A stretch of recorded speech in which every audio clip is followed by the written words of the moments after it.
all my life, been grinding all my life. Sacrifice, hustle paid the price. Want a slice, got to roll the dice. That's why all my life, I've been grinding all my life. All my life, been grinding all my life. Sacrifice, hustle paid the price. Want a slice, got to roll the dice. That's why all my life, I've been grinding all my life. I'm married to this game. What's the deal? It's your boy Sam holding it down right here in the heart of North Kakalaki. Alongside me is the one and the only Nate, straight out of London. So buckle up, because today we're about to get deep into the world of fantasy football and all things roster wars related. We're not going to hold back either. You're going to get the real deal breakdowns, the fire debates, and all the unapologetic opinions you can handle. They'll hit you in the mouth like a linebacker on game day. So whether you're cheering from the bleachers or strategizing on your couch, we've got your fix right here. So here's the game plan. If you're vibing with what we're throwing down, don't be shy and show us some love. Like and subscribe and stick around to the latest and greatest in the world of pigskin pandemonium. We're stoked to have you on board, and we're bringing the energy to every episode. So ladies and gentlemen, welcome to the International Football Bros podcast, where passion meets pigskin and the excitement is off the chart. Let's do it.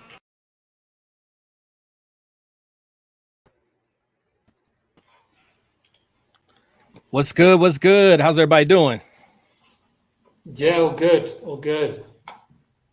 Fantastic, hey, so this is the International Football Bros podcast, and we are lucky to be joined with the Rookie Summit, United Nations Rookie Summit.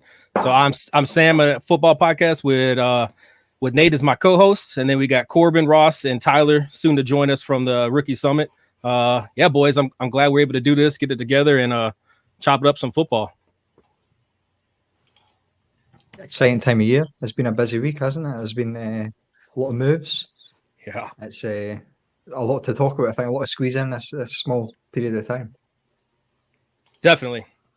Yeah, we picked a good time for it. Free agency, Combine just got finished. The draft is just about a month away, so I'm stoked. This is really where I'm putting the work in, grinding, making sure I get every guy kind of on my big board all together here. So this is a good little exercise for me. And it's St. Paddy's Day, so I don't know if y'all celebrate, but hey, happy St. Paddy's Day, you know. Yeah, good excuse to drink a few Guinness over the weekend. I was missing your company, Sam, but yeah, no, it was all good. Yeah. Well, hey, you boys, the Rookie Summit, you guys been busy pushing out different positional podcast information about quarterbacks, linebackers. The next is the wide receiver, right? Yep.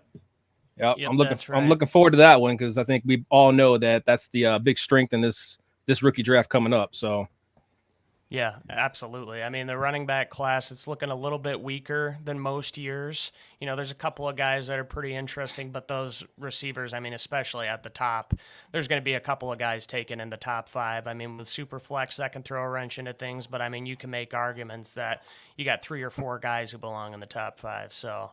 Yeah, I'm excited to talk about this one. We got a couple of juicy prospects to discuss. We got looks like we got a Canadian sighting. So as soon as he gets his headphones on. There he is. Mr. Tyler. The MVP. Man, a few words. Everybody's waiting. Until Yeah, we got you. All righty. Well, hey, I won't prolong this any. What we're gonna do is we're gonna talk about the first things that come up, and that's free agency. So I'll go ahead and get that stuff on the screen, and we could talk about some of the moves that have came up with free agency and kind of have at it. We got some people in the show already. I appreciate it. We got Shaq saying what's up. Sean, looks like Gators Mike, and the Pigskins. So what's up, guys? Pink Piggies. All right, free agency, go. It's been crazy. It's been nonstop. What's been the biggest move that you've seen so far, Nate?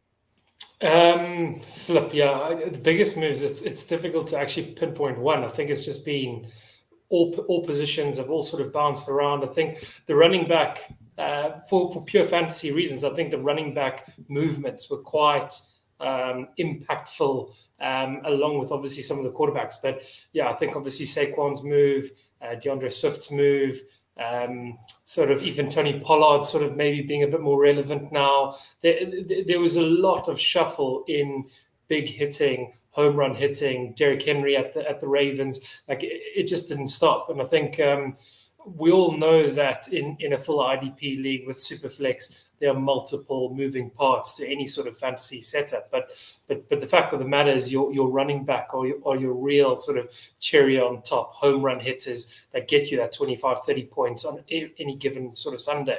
So yeah, look, I was surprised with some of the moves, but it's exciting at the same time. My beloved Saints are sort of obviously still scratching their head and trying to rework the salary cap and kick the bucket further down the road. But nonetheless, it was good to see some of those running backs land in certain spots. Yeah, I'll tell you, man, like how I've always addressed running back in free agency is I don't want to trade for them prior to the free agency starting, because it seems like you never know what's going to happen. And it seems like this year was completely opposite. Like you wanted to get in on Derrick Henry, you wanted to get in on Saquon, because it seems like for fantasy relevance, they all kind of landed in damn good spots. Yeah. But you, Corbin? Yeah, I mean, I kind of look at not just based on individual prospects. Like, yeah, Derrick Henry going to the Ravens, I mean, that's going to be huge for them. You know, they're not going to have that excuse to not run the ball. I mean, they got their guy, their 3-down running back. So that's like one guy who stands out. But the one thing that I kind of look at is the quarterback movement, because that can impact so many different players. So you look at like the Broncos, for example, they cut Russell Wilson just to, you know, reduce that cap hit. They don't want to move forward with him. They trade Jerry Jeudy. So, I mean, the Broncos in terms of like offensive impact, I mean, Cortland Sutton, like, what are they going to do? Because the Vikings are likely going to trade up and go and get a quarterback. And then the Broncos, you know, they might be left holding the bag if the top 4 guys are off the board by the time they pick. So I really wonder what they're going to do at that quarterback position. But, I mean, obviously when you get like the Bears, for example, they signed DeAndre Swift to a 2-3 year deal, $8 million a year. So there's a lot of different running backs on the Bears that I personally have been banking, thinking that eventually one of these guys are going to blossom and you're going to have a pretty decent asset. And DeAndre Swift kind of throws a wrench into that. So they just, like, you might not think a team will need a running back, but then they add just one guy that's kind of, you know, you never really saw it coming. And then, you know, everybody's stock just plummets just from one little signing. So I kind of look at an offense entirely and see, like, for the Falcons, for example, signing Kirk Cousins. So Bijan, you know, he had a solid year, but, you know, I think it was pretty underwhelming compared to the, you know, the high hopes that everybody had for him his rookie year. Kirk Cousins is going to be opening up that run game just by being a somewhat competent quarterback. Same I think with London and Pitts, I think the removal of Arthur Smith's going to help that as well with Bijan. Yeah, so exactly. So there's a lot of moving pieces that can impact an offense specifically, and you know we haven't even touched on defense yet. But there's a bunch of moving pieces, and you know it's tough to kind of keep up with. So once all is said and done, and a couple more of these signings go down, it's going to be fun to kind of sift through it and really kind of diagnose how everyone's offense's defense will operate. This it ain't over yet. It ain't over yet. So you mentioned Denver and what they're doing with their offense and everything. I don't think Cortland Sutton fits. And Ross, I know you're a Jets fan. The Jets are in the market for a wide receiver. How would you feel if Sutton got traded there? Yeah, I wouldn't mind it. Like, I think he fits a lot more as a wide receiver too. Maybe you wouldn't want to count on him as a wide receiver 1, but as a complementary piece. You've obviously got Garrett Wilson there, who is the bona fide number 1. And I think he could do something, especially obviously with his sort of downfield threat. He can definitely add something to the Jets, and I wouldn't mind that at all. I think we're looking at Mike Williams at the moment, and he's sort of similar in that he adds a downfield threat. Obviously, he comes with his own worries of coming off an injury, and he's maybe not the great separator, but touchdown threat, downfield, that seems to be the sort of guy we're in the market for, something a bit different that we don't have, that we were maybe expecting from Alan Lazard last year, which definitely didn't happen. So, they keep linking. They keep linking you guys to almost every wide receiver. I've seen Mike Williams. I've seen Brandon Ayuk, T. Higgins. I haven't seen Cortland Sutton, but I really think that'd be a sneaky good buy right there, in my opinion. Yeah, I would say Cortland Sutton's the worst. Well, maybe not. Mike Williams would be the worst, but Ayuk, T. Higgins, they're the premium guys. But I really don't see us stumping up the draft capital for that. I think we're maybe looking at Sutton, maybe Mike Williams, Tyler Boyd, the cheaper guys, because we're a cheap franchise, really. All right, Tyler, what are your Patriots doing, brother? Well, that's the disappointment is what are the Patriots doing? That they've done pretty much nothing. They're going to leave everything to the draft. They have so much cap space and they're doing absolutely nothing. It's really disappointing right now, but let's see where Mayo is going with it. I'm excited about what Houston's doing. I love their moves. Yeah. They I don't know if anybody's mentioned them yet, but they just all around defense and offense, they're making the moves they need to make.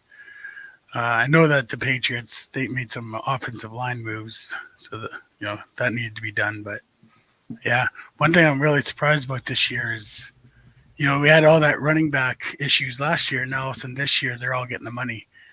Yeah. Running backs are flying off the shelves like crazy. It's really fun to watch. Yeah. I will tell you, man, Houston has done some great. I agree. I think Houston's done some great moves. They've done some good defensive moves with Daniil Hunter to pair up with old boy. Yep. And they got Al-Aziz Ashir and Joe Mixon. Am I missing anybody? Like, they've had some good signings. Yeah, I think it's mainly that. So as you say, it's Mixon and they've sort of added some real dogs to the defense. And I think look, D'Amico Ryan has sort of put his real stamp of authority on that team, and last year was pretty special to see CJ Stroud break out like that. And obviously, you hope it's not a fluke. You hope it's not sort of a lucky rookie season. And I'm pretty confident in him maintaining at least sort of 85-90% of that, if not going to the next level again. They're obviously in a division now, the AFC South, where the Colts are just trying to stay competitive.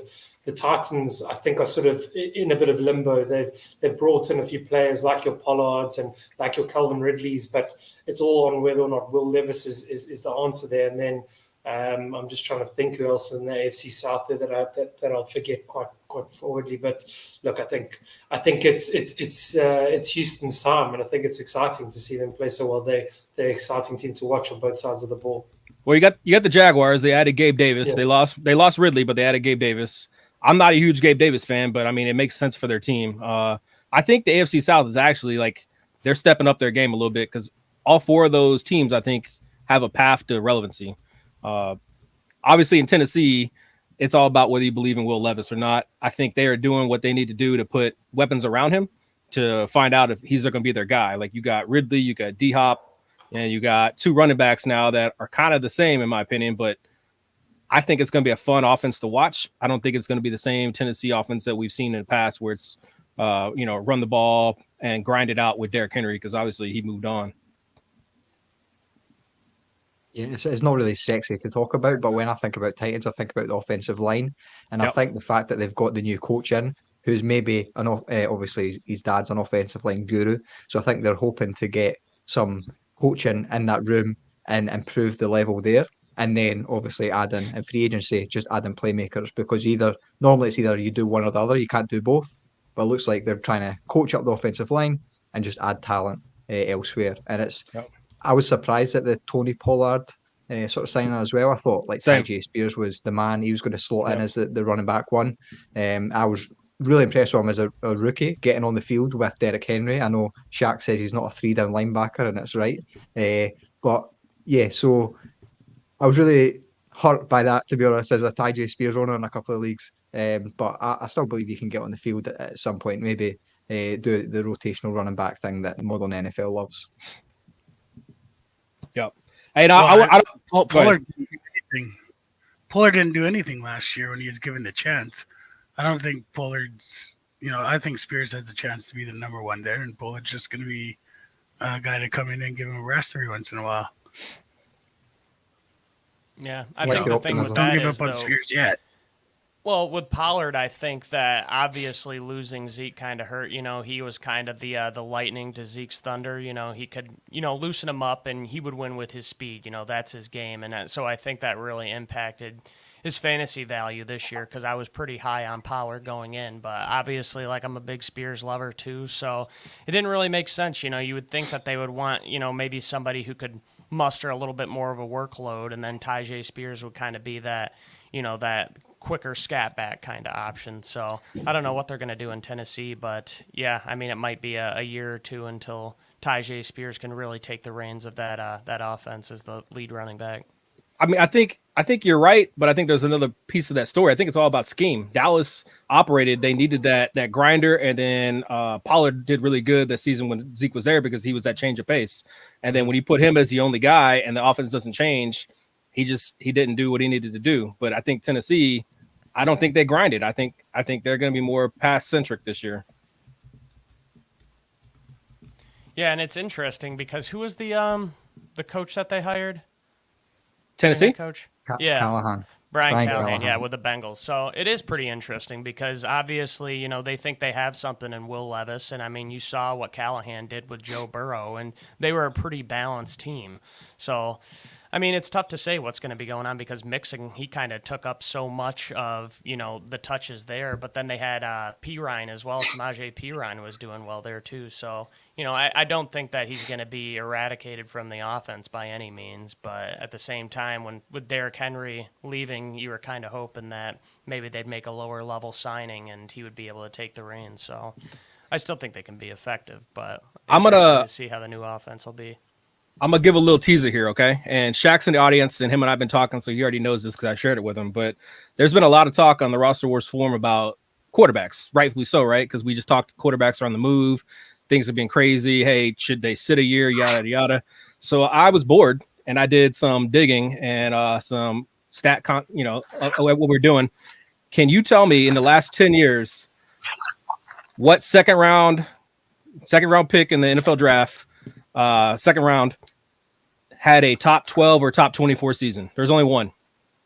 At what position? Was this what position? Quarterback. Derek Carr. Second round pick. And top what did you say? Top 12 finish in the first 3 years First 3 years. for roster war I would say scoring. Quarterback. Derek Carr or Russell Wilson? Was Russell Wilson? So Sean thinks Carr. Ross thinks Carr. Yeah, I think, Derek Carr sounds like the pick for me. Not even close. It's Jalen Hurts. Oh, okay. Of Yeah, course. that makes sense. But he's the only one in the last 10 years that finished in the top 12 in roster war scoring. That was a second round pick. What about round 3 and beyond? There's only one. Dak. Dak, yeah. It's Dak, yep. Yeah. That's Well, what you- I was thinking of, and I'm like, no, he's not second, but I know he was fourth. You know when he finished. the percentage if you're a first round pick? 50? Oh, yeah. It's close. It's 43%. Okay. So I knew it was right around there. that is pretty telling in my opinion. And I got something keyed up and I'll release it here hopefully next week. But it really was revealing in my eyes. So is that a little bit of a not a dig, but is that you sort of pointing a bit of a finger at Will Levis saying, I'm saying he be better than Jalen Hurts, or is he the next second round pick player that might be able to produce like that? Or all I'm saying is you got to be an outlier, and Will Levis is a second round pick. So yeah. I'll buy though. Like the Titans did have I don't know if you guys saw it. The Titans did have a deal to jump up to with the Bills in the first round to pick Levis, and the Bills ended up making a trade to go get Dalton Kincaid. So it didn't work out, and they still got their guy in the second. So he was viewed at least by one team as a first round pick. But Yeah. Well, here's the thing. What do Jalen Hurts and Will Levis have in common? Dual threat quarterbacks. Same pick. All right. You know, so that could definitely impact his fantasy value just because he can win with his legs. And, you know, maybe you do see him get a little bit more aggressive when it comes to running the ball, just because, you know, he knows he has to put the team on his back. And this is his time. This is his first year as a full-time starter. When you're a rookie, sometimes you see these guys come off the bench when they're not expecting to, you know, be a starter that year, and they come out to provide that spark. And, you know, they just don't want to make mistakes. But now it's pretty clear, like, this is his time to earn the job, and, you know, he's going to do his damnedest to do that. So for the record, the legs could help him out in fantasy at least. For the record, I'm not out on him. But I think the moves that Tennessee made, they're putting weapons around him, and they want to see what this year is going to bring. And you never know, 2025, they may go a different way. I'm just saying he is in the territory of that he needs to be an outlier to prove it. And that's a tough gamble. And does anyone think that Mason Rudolph's going to start week 1? No. No, not at this point. Or Jarrett Stidham in Denver? No. Yeah. Who knows? I think there's more chance of that happening, to be honest. Peyton seems to be clear in house for some reason. Yeah. He started last year, obviously, with dropping a lot of starters in defensive end, and now he's just getting rid of everyone that's good on his roster for any compensation. But no, so I want to see what Denver do to complete, obviously, the off season with the draft. They tanking But for Quinn Ewers. Yeah, I think, well, that's a problem. There's no good quarterbacks next year. But I think that's maybe underrated, is that Jarrett Stidham could be starting week 1. It could happen. No, he likes Stidham. I was reading I don't know the guy's name. He was a Denver insider was talking about that last year when they're sitting Wilson, he was talking about how much Peyton likes Stidham, but he could also be gonna blow the next 2 years to get Arch Manning. So I don't know. I don't know what Denver's doing, bro. They baffle me. Like, why they weren't in on Fields, I have no clue. Yeah. For the price that Fields went for, a 6th-round pick that can turn into a 4th, like, why would you? I think Pittsburgh is brilliant taking that shot. Whether he sits all year, whether he gets a spot start or whatever, like, dude, that's cheap as hell. Well, here's what I think. Sean Payton's job is pretty secure no matter what. And they knew going in, like, okay, like, we're going to try Russ for a year, see what happens. And it's pretty clear that it was just a terrible signing, or a terrible trade, rather, back when they did it. It was a different regime back then. So, I mean, I think that Sean Payton just wants to wipe the slate clean and build this team how he wants. And you almost see a little bit of tanking going on because, these next few years, it's going to be so hard to operate that team when, you're hamstrung based on all this dead money that you have to pay for Russell Wilson. So, I mean, I don't think that the Broncos are really going to be competing much at all these next couple of years, especially when you get guys like Jim Harbaugh coming in. The Raiders make a change at coach too, and then you got the Chiefs in the division as well. So I think Sean Payton just kind of sees this as an opportunity to really hit the reset button. They're probably going to suck a couple of years, and then he's going to build it the way he wants the team to be built. Well, that's a perfect transition of what I wanted to talk to next is the AFC West. Like when they hired Harbaugh and he brought in Greg Roman, I was one of the first people to say they're going to be run heavy. Now they don't have Keenan Allen. Now they don't have Mike Williams. They have QJ who can't catch a fucking cold. No Eckler. What are no Eckler. What are the Chargers doing? Like I don't own Herbert, but I'd be worried if Gus I did. Bus to the moon. Yeah, Gus Bus. Yeah, there's lots of talk that Herbert's going to get traded. I haven't seen that anywhere. No. That's just news bullshit. It's just guys on. No, it's not real guys. It's just guys on Twitter making jokes. Yeah, this is just JJ McCarthy slander. There's no way they're going to trade Herbert. Yeah. They're going to draft McCarthy. It's not happening. McCarthy's the number 1 pick right now. Okay, well, we'll see about that. But the 101. Well, the thing is, and that's kind of when you drop the mock draft that we'll be using. I saw some of the landing spots, and I think that with Keenan Allen and Mike Williams no longer on the team, I think that's going to change a lot of things for the Chargers, and also with the Bears too. Yep. So it's pretty interesting because those were kind of the slots where I could see somebody like a Rome Odunze or maybe a Malik Neighbors landing. Dude, I know you weren't happy with it because it had JJ in the first round, but I spent over an hour trying to find any of the industry's mocks that had any of the free agency moves. And like, I get it. There's a lot of moves on this one, and we'll get to it that I was like, I don't see that.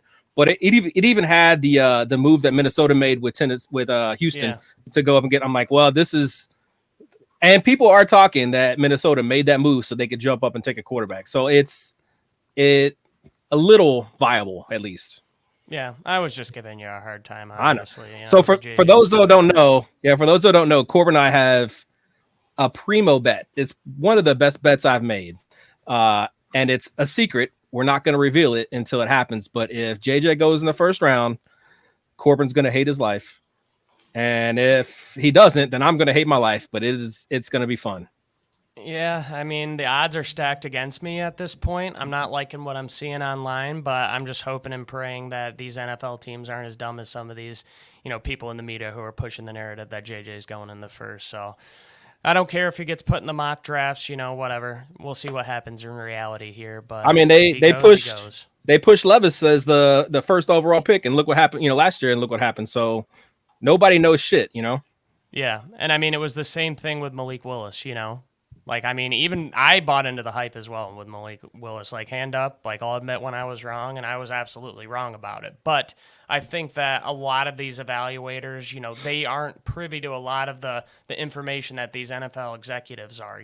They do their homework. If you're taking a first-round quarterback, you need to do your due diligence in order to make sure they check all of the boxes. So a lot of stuff can happen. A lot of people thought Mac Jones was going 3rd overall to the 49ers. And, lo and behold, Trey Lance goes there. And then Mac Jones falls to 15 to the Patriots. So a lot of things can change draft day. There can be some one trade could just throw everything into chaos. So, but again, looking where the Vikings are picking as of today and looking where the Broncos are picking as of today, it's looking pretty favorable for you there, Sam. We'll just say that. So that was what, the 2021 class, right? With Mac, Trevor, Fields. Yeah, I believe so. Lance. Mm-hmm. Man, that class is not aged well. No, Wilson. No. Yeah. Zach. Even Trevor Lawrence, a relative disappointment, you could say. Yeah, I mean, the golden boy. I give him a pass on that first year because Urban Meyer is a dipshit, but I don't think he's been that he hasn't been that generational thing that everybody said, thought he was. Exactly. Just a little bit underachieving. I mean, he's still great. I mean, he's a good quarterback, and a good fantasy asset too. But obviously, there were a lot of high hopes, and I don't think he's met that standard yet. Like, I'd move the 112 in TT for him, Matt.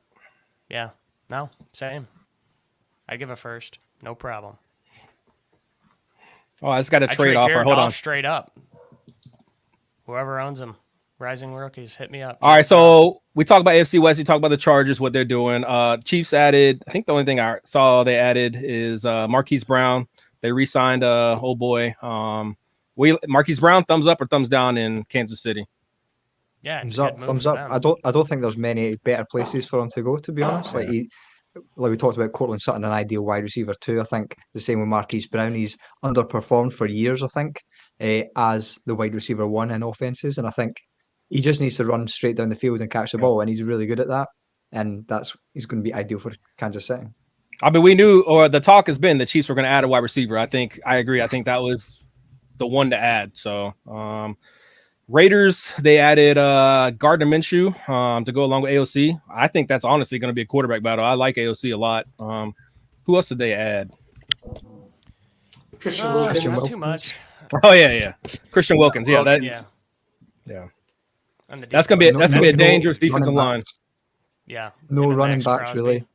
Bro, Zamir White to the moon, right? Like that's crazy. Zeus. What a man. Love Zeus.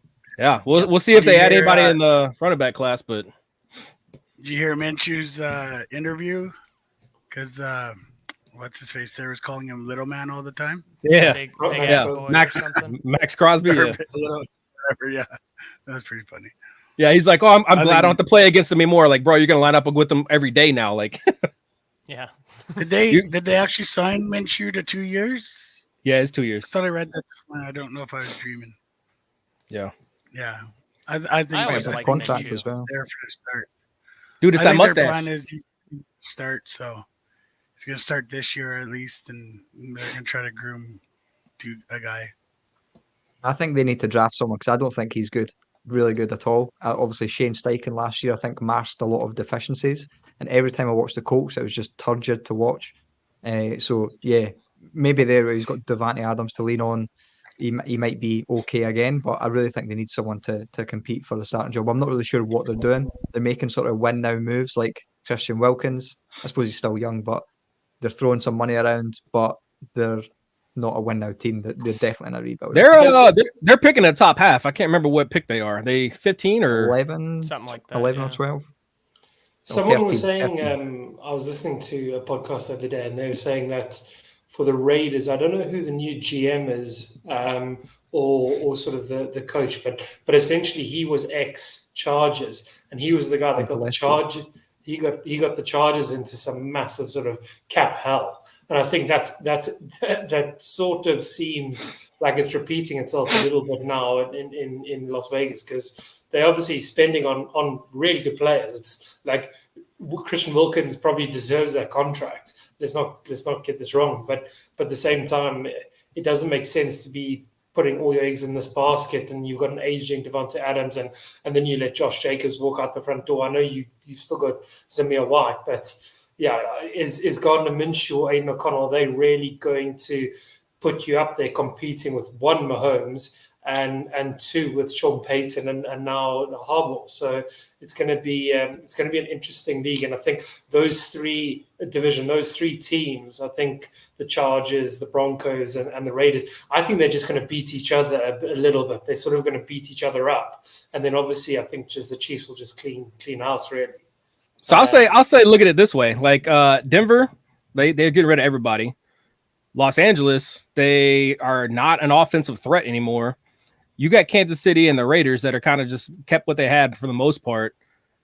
How do you defeat Kansas City? Like, you put Wilkins and Max Crosby, you get him more edge rushing against. I mean, maybe that's what they're going for, is trying to eliminate what Kansas City's doing. All you just need is to be the number one in the division. We saw Tampa Bay go to the playoffs in fucking the putrid NFC South and then beat the Eagles. I mean, who are they really competing with?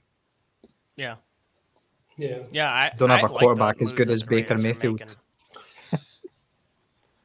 Well, the thing is, I mean, there's so many quarterbacks that you can realistically go out and get any given year. And this year, the crown jewel of the class is really just Kirk Cousins. And so I'm sure that the Raiders had conversations about moving into, the top 4 range so they can go and get one of the big 3 quarterbacks that are available. And I'm sure they didn't like the cost of that. And, if you're not 100% sold on a guy, then sometimes you have to take the option that gives you a chance to win some football games. And I think Gardner Minshew can do that for you. Obviously, he's not, a sexy top 10 fantasy pick by any means, but we forget the Colts were just 1 game away from making the playoffs, and he just kind of got thrown into the mix, and nobody had high expectations for the Colts this year. He kind of reminds me of like a Nick Foles almost, he's like a borderline fringe starter, on a couple of teams he's going to be your backup, but he's going to be one of the best backups in the league, and every couple of years or so, teams are like, okay, we'll give him a starting shot, and it might not be a long-term solution, but in the short term, I think he could do a lot worse than Gardner Minshew. So the Raiders have, added Christian Wilkins. That is a big piece of what they intend to do, getting after Patrick Mahomes, getting after Justin Herbert. Those are some pretty good quarterbacks. And even though the Chargers got rid of a lot of offensive weapons this year, Justin Herbert's still going to be able to carry that team like he has in the past. We forget, like Mike Williams, Keenan Allen, they've been banged up, so he's won games without them plenty of times. Eckler, too. So, I mean, obviously you don't want to see that much talent walk out the door in one off season, but I like what the Raiders have done so far. All right, so we've talked about free agents for 30 minutes. I'm going to give you one last question, and we'll move on to this mock draft stuff. What is the biggest surprise signing you saw in free agency? Nate, you started off, and then we'll go Corbin, Ross, and Tyler. If I'm honest, my surprise was Mac Jones to the Jags. Like, I don't know. To me, it was just an ugly trade. It was an ugly signing. I know Mac Jones is sort of written off in New England, but I didn't really think that sort of the Jags would be in for him. So yeah, it was just a bit of a nothing trade. It wasn't necessarily the worst, but it was just one that I just was a bit indifferent to. I didn't really like for any of the outcomes there. Corbin? It's a tough one. I mean, DeAndre Swift is one that definitely comes to mind because just last year, the Bears let David Montgomery walk for a 3-year, $6 million a year deal. And sure, like last year, they had 3 good running backs in-house, and they're like, okay, we'll see what these guys can do. And maybe they're not happy, so they splurged on Swift. But they're paying him $2 million more a year. And, last year was his first full healthy season. Sure, he was pretty productive on the Eagles, but at the same time, just kind of a head scratcher. I'd say probably Saquon to the Eagles would be the biggest one. I didn't see that coming at all. That came right out of left field. I don't think anybody really figured that he would be landing in Philly this offseason. You'd think the Bears would get something done with him using the first-round pick, franchise tagging him last year. They re-signed Daniel Jones, and then they let Saquon walk out the door. Yeah, that was my big one as well. If you look at the Eagles' offense, it's sort of plug and play for running backs recently. You have Miles Sanders, who I don't know if he's maybe top 10 in scoring. Then he went away to the Panthers and did absolutely nothing. DeAndre Swift, again, had a decent year by his standards, and now they've got an actual talented running back. So imagine how he's going to fare. Obviously, the big question is the 1 yard goal line carries. Is the touchdowns going to be sort of reduced for Saquon Barkley? But I think maybe they're not going to have 1 yard line stopped at the 1 yard line, because he's going to just run straight past everyone. So I'm bullish about Saquon this year. I like the match with him and that plug and play running offense. Yeah. What about you, Tyler? Well, I mean, it's the big one, but I was absolutely shocked that Kirk Cousins left Minnesota. I really thought he was going to end his career there. I thought he was just going to be like, he's got his home there, family loves it, some deal like that, right? Thought he was going to give them a team-friendly deal and just play the rest of his days there with Jefferson. And when all of a sudden the rumors started coming, and there's like getting closer and closer, and it was like, oh shit, he actually might go to Atlanta, and then he went to Atlanta. I was just like, I was shocked. Like that's an insane move to me. I mean, I don't know what Minnesota's going to do now. They left themselves. I know they made those trades and they're going to move up, but they got a team, like a win now team. Like, they need to find a QB that's going to do that for them. You got a stud in Sam Darnold. What are you talking about? Oh, God. I guess so. There you go. Sam deserves more. He deserves what he got at the Jets. Hope he does well. I mean, there's lots too. I mean, like, you could talk about anybody. There's so much movement this year. It's crazy. Brian Burns is another big one. I just thought we've all had different people, so it's nice because mine's different than everybody you guys mentioned. I didn't see Josh Jacobs going to Green Bay at all. Yeah. Like that was out of left field. That wasn't even on. Like, I do the sports betting things, dude. That wasn't even in the odds, and it was crazy. The only other thing, and this is a shock because I hate Dallas, is I'm surprised, but not really surprised that Dallas hasn't done shit. Like, yeah, what are they doing? Nothing. I thought they were waiting around for Tyron Smith. I thought they were not getting in on these deals with running backs and all the big guys they let loose. And I thought, okay, this must mean that they're tying up Tyron Smith. They're not going to let him leave, and then they let him leave as well. So they're doing nothing. I really don't understand what they're doing unless there's a big move that's yet to hit. I just don't understand. Yeah, they have to pay CD and they have to pay Micah Parsons, and I think they're obviously counting a few pennies. They think that they're good enough. Like, if we do think they've lost players, but apart from Pollard, who had a pretty average season, again, Smith's obviously a great defensive line piece, but they haven't lost studs, in my opinion. But they could have went and got people. Like, they need a wide receiver too. Why didn't they go after Marquise Brown? Like, that would have been a good fit. Because Brandon Cooks is cooked, bro. Like, he ain't it. Gallup's gone too, right? Yeah, Gallup's gone. Gallup's gone. Yeah. Just Vaughn to the moon. Well, the thing is, I mean, you can sign these guys for, short-term deals. Sure, you might pay a little bit more annually, but if you're worried about Micah Parsons and CeeDee Lamb paying them, then just sign these guys to like 1, 2, 3 year deals. Then they're come off the books by the time you're really taking cap hits from Micah Parsons and CeeDee Lamb. So there's a lot of options, and it's just kind of a head scratcher. I don't really get what they're doing. I think JJ hasn't Jerry Jones hasn't learned, man. He paid Zeke, which was a big mistake. He paid Dak, and now you're seeing kind of the repercussions from that. Mm-hmm. Like, when you let these old farts run these teams, they run them into the ground. Like, look at Bill Belichick, what he's done with the Patriots. Like, the guy turned senile, and the Patriots are in hell right now. And like, hey, I met that man. He can do no wrong. He's good. Yeah, he switched on. Right. You blame Bill Belichick? No, I got no comment on that. If we're going to move on to 2024 season. Okay. All right. Fair enough. All right. So we are almost 40 minutes in. I had advertised that we were going to do a drawing.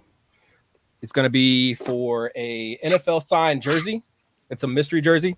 So what I'd like is if everybody that's viewing in right now, if you could just type your name in the comments, and I will get you guys all put into a wheel that will spin, and I'll contact whoever wins it and send it your way. So go ahead and spend the next couple minutes doing that while I get us going on the next subject of the 2024 mock draft. So like we kind of talked about earlier, I tried to find something that kind of took into account for what's going on with the free agency. I pulled this one from CBS. and I will go ahead and just kind of we'll go over. I think I got them separated by 12 picks at a time. We'll go over and talk about the first 12 picks and kind of give our takes on what we think with that landing spot. Obviously, you know, it's the NFL is going to do their own thing, and then we can after we get done doing that, we can do a mock draft between us and our audience. So let's see, pick number 1. So we know that Chicago went ahead and traded Justin Fields. I think this is a damn near lock. It's going to be Caleb Williams at 1-1. That's what he projected here with CBS. Pick number 2. I've seen Washington go back and forth, but in this mock, they picked Jaden Daniels. Pick number 3, New England selects Drake May.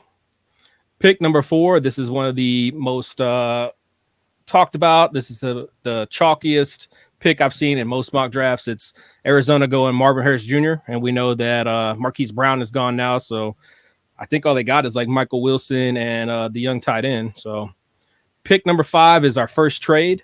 What it ended up being the 111 and the 123 that Minnesota had, trading up to the Chargers to take for Minnesota to take JJ McCarthy at pick number 5, which makes Corbin happy. Very delighted. Yeah. Pick number 6, Malik Neighbors goes to the best quarterback out there, Danny Dimes with New York Giants. Pick 7 is Joe Alt, offensive tackle, the best offensive tackle in my opinion, going to Tennessee. That's a amazing pick for the Levis fucking truthers out there. Pick 8, our first defensive edge going to Atlanta with Dallas Turner. Pick 9, Chicago dipping back into the offensive pool with Rome Odunze. Not quite sure if this would still happen with the Keenan Allen signing, but we'll go ahead and go with it. Pick 10, I can't say old boy's name, Olami Fashuno to the Jets. This is another good pick I think that the Jets could make.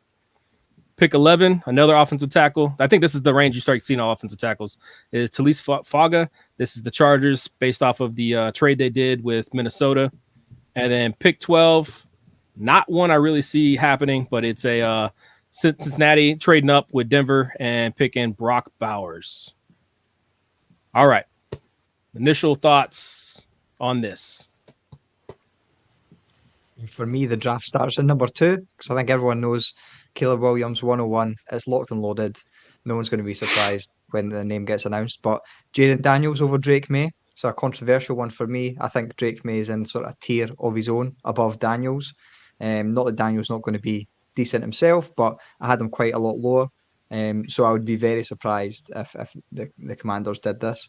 I know there's been a lot of chatter recently about Daniels going number 2, and I don't wonder how much of that is sort of insider information, how much of that is sort of smoke and mirrors, and how much of that is just us getting bored with having the same number 1 and same number 2 for months on end. But for me, I definitely see May as a much better prospect than Daniels. Yeah, I don't disagree with you NFL wise, but I mean, I think I made it pretty clear on our quarterback episode on the United Nations Rookie Summit how much I love Jaden Daniels. I mean, fantasy wise, I mean, he's everything that you want with that dual threat potential. So I mean, could be an RG3 repeat with the Redskins there, the Commanders rather, taking him, but. I agree with pretty much everything other than 5 on this, all the way up to 109 with the Bears making the move for Keenan Allen, and same with the Chargers at 111. I could see those picks kind of flip-flop there. Bears addressing the offensive line, Chargers addressing wide receiver. And then I love that Brock Bowers landing spot too in Cincy. That'd be awesome. With the T. Higgins news, the potential that he could be traded leading up to the draft. I think that Brock Bowers paired up with Joe Burrow would be fantasy gold. Yeah, but we've been wanting a relevant tight end to go to Cincinnati for how long, and it just I don't know if that's what Burrow's going to throw to. Mm-hmm. That's my hesitation with it. Yeah.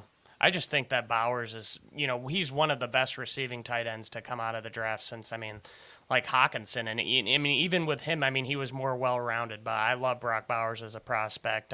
Yeah. I think he's going to be, even in Superflex, he's a no-brainer first-round pick. And, if we're assuming that this is how the draft is going to go down and he is, in fact, paired up with Joe Burrow, then I'm going to be reaching pretty hard to get him or trying to move up so I can get some shares of Brock Bowers. When are we going to stop drafting tight ends high in fantasy? because you look at the history, it's not good. So when are we going to learn? Are we just going to keep saying this guy's generational, so it's different for him? Or are we just going to eventually realise tight ends are a bit of a lottery, especially for fantasy-wise, and let's not draft them in the first round, no matter how generational they are, no matter how good they are, they're just never going to be consistent, and you've got to look elsewhere. Well, so are do you wide think? receivers and quarterbacks, you know? It's all a lottery. But yeah, you say that. What happened with Sam Laporta like this Yeah. year? Like you could argue that he But he wasn't a top 15 pick. He wasn't the chosen one. It's the guys who aren't the chosen one who turn out to be really good. To look at him, look at George Kittle, Travis Kelce was a second round pick as well. But you look at guys like Kyle Pitts, David Njoku, Evan Ingram. Obviously, they're starting to get going now, 6 or 7 years into their career. So are you drafting Brock Bowers in the first round? Potentially high if he goes to the Bengals. It's going to be a high ADP for him. Are we just going to say, I'm happy waiting 6 years for him to reach his potential? I don't know. Yeah, and Kincaid didn't have a great year, even though he's such a great blocker. I mean, he did have a good year. But then I'm also scarred by Eric Ebron. So I have had, I've seen it all when it comes to the tight ends. But I mean, with every position, I'd say running back's almost a little bit more of an exception, because typically if you take a running back in the NFL, in the first round of an NFL draft, usually they pan out more times than not. But even with wide receivers and with quarterbacks and with tight ends too, it's 50-50. You know, you really don't know what you're getting. And there's a lot of variables. Like, look at Kyle Pitts. You know, obviously he was that generational kind of guy that we've been talking about, but he hasn't had anybody to throw him the ball. So if you have Joe Burrow with Brock Bowers, I mean, that's just a different story. That's just kind of a match made in heaven. So that's why I would consider going up and getting him, because that ceiling is so high, it's hard to resist. I like Bowers. I'm not hating on the landing spot. I'm just also like, I had draft fatigue with Kansas City taking a wide receiver this last year. We were always wanting a tight end to go to Cincinnati. Like, I'm just trying to make sure that I'm learning throughout the process, and maybe I need to take that bias out of it of Cincinnati getting this guy. You know, there's not a bad spot here, honestly, that I don't like. I think for fantasy, I think every single one of these offensive skill positions kind of go to a good spot. Like I mentioned, I don't think Rome Odunze goes to Chicago now with what they got, but he's still going to be a top 10 pick in my opinion. So I'm not mad at any of this. I think the Giants go get Malik Neighbors. You give Danny Dimes one more year, and then you go get that quarterback, and Dimes, you know, tries to do it somewhere else. I don't know. I like all these. But in a situation here, like I can't remember who mentioned it now earlier. I think it was Tyler or Corbin. But if Odunze and you say Fuaga sort of flip-flop between each other, where, as you said, maybe the Bears go offensive tackle and Odunze ends up in Los Angeles with Herbert, you then surely Odunze leapfrogs Neighbors in sort of rookie fantasy drafts, because you do want that number one wide receiver, or not necessarily number one. We don't know what's going to happen at the Chargers, but surely you would still prefer to be tied to Justin Herbert in a very shallow wide receiver group than to be tied to Danny Dimes in any situation at all. And that could be sort of the interesting landing spot influences in terms of the fantasy draft that I imagine we'll go through shortly. And when we obviously start with roster wars is they will, because also at the same time, if this is the case, Jaden Daniels in Washington, Drake May in New England, who goes off fantasy board first? I don't know. I'll ask Tyler for the sake of it. But if Drake May is in New England, are you taking him over Jaden Daniels' Commanders if you had the 102 in fantasy draft or 103? That's a damn good question, buddy. So with that 103 with the New England Patriots, every insider I've read says that if Daniels isn't there, the Patriots are trading out. That's like a lot of the consensus is that. And yeah, So flip flop it. Say Washington takes Drake May. Say Washington takes Drake May and New England takes Jaden Daniels. Which one are you picking in a fantasy draft? Oh, Daniels. Is that just because of your fandom? No, it's because I like Daniels way more than me. What about you guys? Same as Corbin said, like he's a fantasy stud. Like Daniels, no matter what. Is anybody in this room swayed by the New England landing spot? Is what I'm trying to get to. Yeah, that's what I was trying to ask. I would say not for the players. So I think Daniels is a better fantasy quarterback than May significantly because of his running ability. So if it was closer for me, I would be swayed by the landing spot because you look at the Commanders and they've got Terry McLaurin, they've got Jahan Dotson, they've got Brian Robinson at running back. They've got some pieces there for a quarterback potentially to come in and be successful straight away. The Patriots, I wonder where that's going to come from. It's not going to be Devante Parker, who they just re-signed. It might be Kendrick Bourne, who's probably their wide receiver one right now.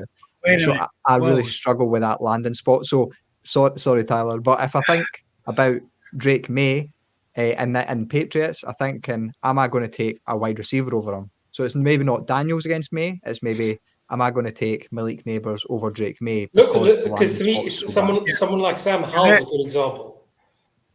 Like he was super fantasy relevant for the first 6, 8, 10 weeks, and everyone thought Sam Howell was the next thing, and he's been absolutely dished now. Now he's backing up somewhere. So that it's also sort of that false pretense around the Washington Commanders as well. Like, do you want to end up as their quarterback? And as you say, I think landing spot is pretty important. Yeah. Okay. So anyway, but what Ross said there is that they re-signed Devante Parker, which they didn't. They let Devante Parker go. He's in Philly now. Hey, everybody. So and they're highly. My daughter says hi. Close. Hi, Scarlett. They're very close to signing or trading for T. Higgins too. If Higgins accepts it or Cincy. If Cincy decides to trade him, the Patriots are like close to trading for T. Higgins. So that changes everything. It genuinely would, to be fair to you. And they help the offensive line, and they still have a running game. So yeah, I mean, in my opinion, even if Jaden Daniels, like, we're talking strictly fantasy here, you can say 5 years down the road, Jaden Daniels, if he goes to the Patriots, he gets moved. It's the same thing that you said with Sam Howell, Nate. Like, Sam Howell wasn't a bad fantasy player. There was a while he was a top 10 quarterback, but he's a gunslinger. He's throwing interceptions too. But when it comes to fantasy, like, if you're still putting up touchdowns and yards, it really doesn't matter sometimes. So when it comes to Jaden Daniels, he could go to the Patriots, and you could say like Drake May goes to like the Vikings or the Seahawks or the Dolphins, and I still think I would take Jaden Daniels because I used to think so much like about how much landing spot matters, but now it's just kind of secondary, and I just really trust what has made me successful in the past, and that is those dual threat quarterbacks, and I have the same kind of criteria, like, different areas that I look at with running backs and wide receivers too, and I just love Jaden Daniels, and it's not crazy if I was in a draft and somebody took Jaden Daniels over Caleb Williams, I wouldn't be like, that was stupid. I asked the question, that is the New England landing spot, is that going to turn your way? Because there's a big sentiment off of exactly what Todd put here, because it's more than just him, that people want to avoid that New England spot because of the lack of weapons and the lack of success they've had. And like I kind of said earlier, man, I'm always trying to learn and change my mindset and thinking to try to, you got to get an edge somehow in fantasy. And I learned, one of the things I learned this past year was I was out on the Houston situation because they sucked. And then they drafted CJ Stroud, and then look what they did. So I just think that, hey man, you got to look at it for the different things, not just, hey, look, they're putrid. Denver's a horrible spot. Chicago's different, but these teams that are on the bottom rung, you can't just automatically dismiss them. So maybe New England gets it together. I wouldn't totally push a quarterback away. Unless I like somebody better, is what I was trying to say. A quarterback can make your team, and that's a great point about the Texans. Because if Jaden Daniels pans out and he's a franchise quarterback, people are going to flock to him, whether they spend in free agency or if they pick up some pieces next year in the draft or if they make a move for T. Higgins, like you said, Tyler. So, I mean, quarterback's everything. And if you have a quarterback you can build around eventually, typically you do become successful for it. And I know we all are consuming way more fantasy content than any of us want to admit right now. But I've seen the Odunze and Neighbors thing flop back and forth. So I think, honestly, it's going to be what's your flavor, what scheme, where they go. They I don't imagine it's going to be Neighbors over Odunze every single time. I think it's going to be probably closer to 50-50 based off of who you like. It's very close. Absolutely. Yeah. All right. So the next 12 picks, we'll get to number 13. The Raiders pick J.C. Latham. Number 14. I know that this would make Nathan happy. The New Orleans Saints picked Brian Thomas Jr. Number 15. The Indianapolis Colts picked Jared Verse, edge. 16. The Patriots do or not Patriots, I'm sorry. The Steelers trade up with Seattle. I don't know what in this mock draft what they gave, but they traded up to take Amarius Mims, offensive tackle. Jaguars at 117 to take the best cornerback in the draft, in my opinion, Queion Mitchell. This is crazy, and this would make Sean happy because I know he loves this, is the Denver Broncos at 118 select Bo Nix. 119, the Rams take Terrion Arnold. 120, the Seahawks, after they've got that pick from the Steelers, take Troy Fontenot. 121, the Miami Dolphins, this would fall in their lap to have Byron Murphy, and I think I've seen this in multiple mock drafts. 122, the Eagles, just getting better, get Latu. Chargers, from that pick that they traded with the Minnesota Vikings, the second first-round pick they get would take Kool-Aid McKinstry. And Dallas Cowboys at 124 take the most Dallas Cowboys pick in Jackson Powers Johnson. What you guys got? Not a lot of, I mean, at least offensively, there's not a lot of guys that really move the needle for me. I mean, Brian Thomas, I love the guy. I mean, he's there with Chris Olave, out with Michael Thomas and with Brian Thomas. Derek Carr, I mean, you could do worse at quarterback, but I mean, yeah, I mean, it's a nice move for the Saints if they got him. Bo Nix to the Broncos is obviously the next one that stands out there. And, I mean, it does seem a bit of a reach, in my opinion, if they were to go all the way, use their first-round pick on a guy who most years would probably be in the second. But, I mean, there are some good quarterbacks, second-round guys. And then you look at a guy like Byron Murphy and the Dolphins replacing Christian Wilkins. I think that'd be a great move. But offensively, not a lot. I mean, you might see a couple of these guys on the defensive end taken in the later rounds of a roster wars draft, but not a lot of, first and second round potential there if we're talking about a mock here. Yeah, as a sort of Saints fan, obviously with my very biased goggles on, to me, I do see it between Brian Thomas and Jared Verse. I've seen a lot of people say we'll go sort of edge rushing, and look, the Saints situation is a complete mess. I think all these contracts are really taking its toll on the team progressing, and especially free agency. Our hands are so tied during free agency. The only news you ever hear about the Saints is someone restructuring their contract, whether it's Ryan Ramczyk or Demario Davis, whoever the hell is just kicking the bucket even further down the line. We obviously, I believe Chase Young is sort of trying out at the Saints at the moment, or at least on a visit to New Orleans. I would love us to sign Chase Young, whether or not he is the real deal. Hopefully he does find the form, and obviously the hype around him being such an early draft pick. So if we did then sign a free agent that would help us defensively on the edge, then I'm all for taking Thomas to replace Michael Thomas. That would be a great move for us. Whether or not it's a great move for him is the big debate. Derek Carr is as vanilla as you can be. He's just sort of ticks a box. If we're lucky, we might be in with half a chance of being competitive in the NFC South. But until Kirk Cousins rocked up, I just think we're in a lot of trouble in the NFC South, let alone within the NFC division in its entirety. So, I really like Bo Nix to the Broncos because that's someone who knows. Maybe he sits behind Stidham until bye week and then he's released. But who knows? Yeah, I'm not sure. I'm going to hop on the back of that. I like Bo Nix. I think he's maybe a high floor player. Doesn't have the arm to maybe be a top 10 quarterback in the league, I'd say. But the Broncos need someone. And I think what Sean Payton wants is someone who's going to make the right decisions. Sean Payton's offense, he's going to give you the answers. He just wants you to hit the right answers at the right time. And if there's someone who can do that in this class, it may be Bo Nix.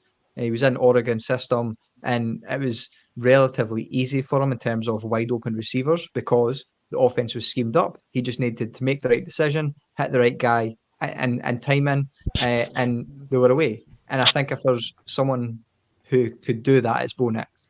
Obviously, like Corbin said, maybe not at 118, but if you're going to draft a quarterback, why not do it at 18 instead of maybe 33? Like, just because he sneaks into the first top of the second round, does that make him better because he's like 18 picks later? No. So yeah, if he turns out to be good, if he turns out to be the guy, no one's going to care that they picked him in the middle of the first versus the top of the second round. But yeah, I like Bo Nix. I think this would be a good landing spot for him if he was going to be successful in the NFL. It could be here. So my hesitation with Bo Nix is 30% of his passes were behind the line of scrimmage. That scares me a little bit on picking a quarterback that high. Like, is it the arm strength, or was it just because that's how the scheme was? Or like, honestly, I haven't done enough digging into Bo Nix, but that's my hesitation with him. But if you watch times of Drew Brees, especially at the end of his career, most of his passes were backwards as well. So look, I think if there's any coach to actually utilize a quarterback that passes laterally, as Ross says, it's probably Sean Payton. Like, he's the guy that will scheme for very low percentage risk quarterback play. He's not going to ask him to throw it miles downfield and just Hail Mary this and that. But like, he'll try to give it to someone out the backfield, whether that's whoever's left on that offense, Marvin Mims, or whether Javonte Williams obviously gets more of a receiving role. Like, it's not going to be pretty, but I do think Bo Nix to Denver does make sense. Again, whether it's at 118, but when we've seen JJ McCarthy go at the 105, I think the Broncos will sweat a bit and they'll be like, well, flip, like we can't afford to miss. It's just how deep he will fall.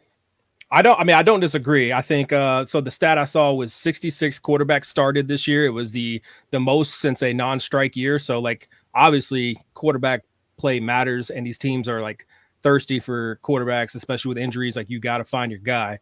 I don't disagree. You can see Bo Nix in the first, and if he goes in the first, he should get some attention. I'm just saying, out of the top, he's number 5 for me when I look at all of them. So. Well, Sean brings up a good point. It's that the 5th-year option is important, and he's right. But when you're picking at 118, Bo Nix is a reach right there. And the Broncos have so many holes. I mean, there's other players that you can get, I mean, you got offensive line for one. There's so many good offensive linemen in this draft. You could pick up one of those guys, for example. Receiver, same thing. You could pick up another wide receiver without Jerry Jeudy, and who knows what happens with Cortland Sutton. But trade back into the first round, or trade up in the second round. There's guys like Penix and Bo Nix. I mean, it depends what your flavor is. I like Penix personally. I mean that we could talk about the prospects separately if we want to, but I think that the Broncos at 118 taking any quarterback there, whether it's Penix, Nix, McCarthy, it's just too high, and you can use that pick elsewhere on another position of need. I think the best pick on the whole board here is Brian Thomas Jr. to the Saints, because do your fans a solid and save them some money on a new jersey, get them to wear number 13, and there you go. I think when you get in this range, 10 to 15, this is what you're going to see. You're going to see a run on offensive tackles. The top offensive tackles are going to go. You're going to have the couple top edges and maybe a couple cornerbacks. I think it's decently placed with what I'm anticipating seeing. I do agree with Corbin. I think Bo Nix here is a little higher than it probably needed to be. But I also see it like, hey, man, if you're picking at 18 and you feel like this dude's your franchise quarterback, any other year you got to be in the top 2-3 to get your franchise quarterback. So I don't hate it. Yeah, I'm just not agreeing with it. It's a good position to trade back, though, because no teams behind them need a quarterback. None of those teams right behind the Denver there need a quarterback. So, no. All right. Shall we get to the last picks in the first round? This is only a first round mock. So pick 25, the Green Bay Fudge Packers take Kingsley Sumata, offensive tackle. Pick 26, the Buccaneers take Graham Barton, another offensive tackle. Pick 27, Arizona Cardinals take Chop Robinson. I like Chop a lot. Pick 28, the Buffalo Bills take a wide receiver in Adonai Mitchell. Pick 29, the Detroit Lions take Nate Wiggins, cornerback. The Baltimore Ravens at pick 30 take Tyler Guyton. Pick 31, the San Francisco 49ers take Johnny Newton, defensive line. And lo and behold, because it's what everybody does, pick 32, the Kansas City Chiefs take Keon Coleman out of Florida State. This, I think, was done before the Marquise Brown signing as well. Trying to think if there's any other moves that would have probably changed this. I think that's about it. Curtis Samuel to the Bills, but no, I don't think that would have changed it much. But I do like A.D. Mitchell to the Bills.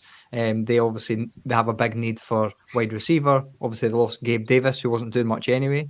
But Stephon Diggs he seems to be fighting his way out of Buffalo quite slowly. So it's maybe going to take him a couple of years, but he's going to get out there, no problem. He's going to be away soon.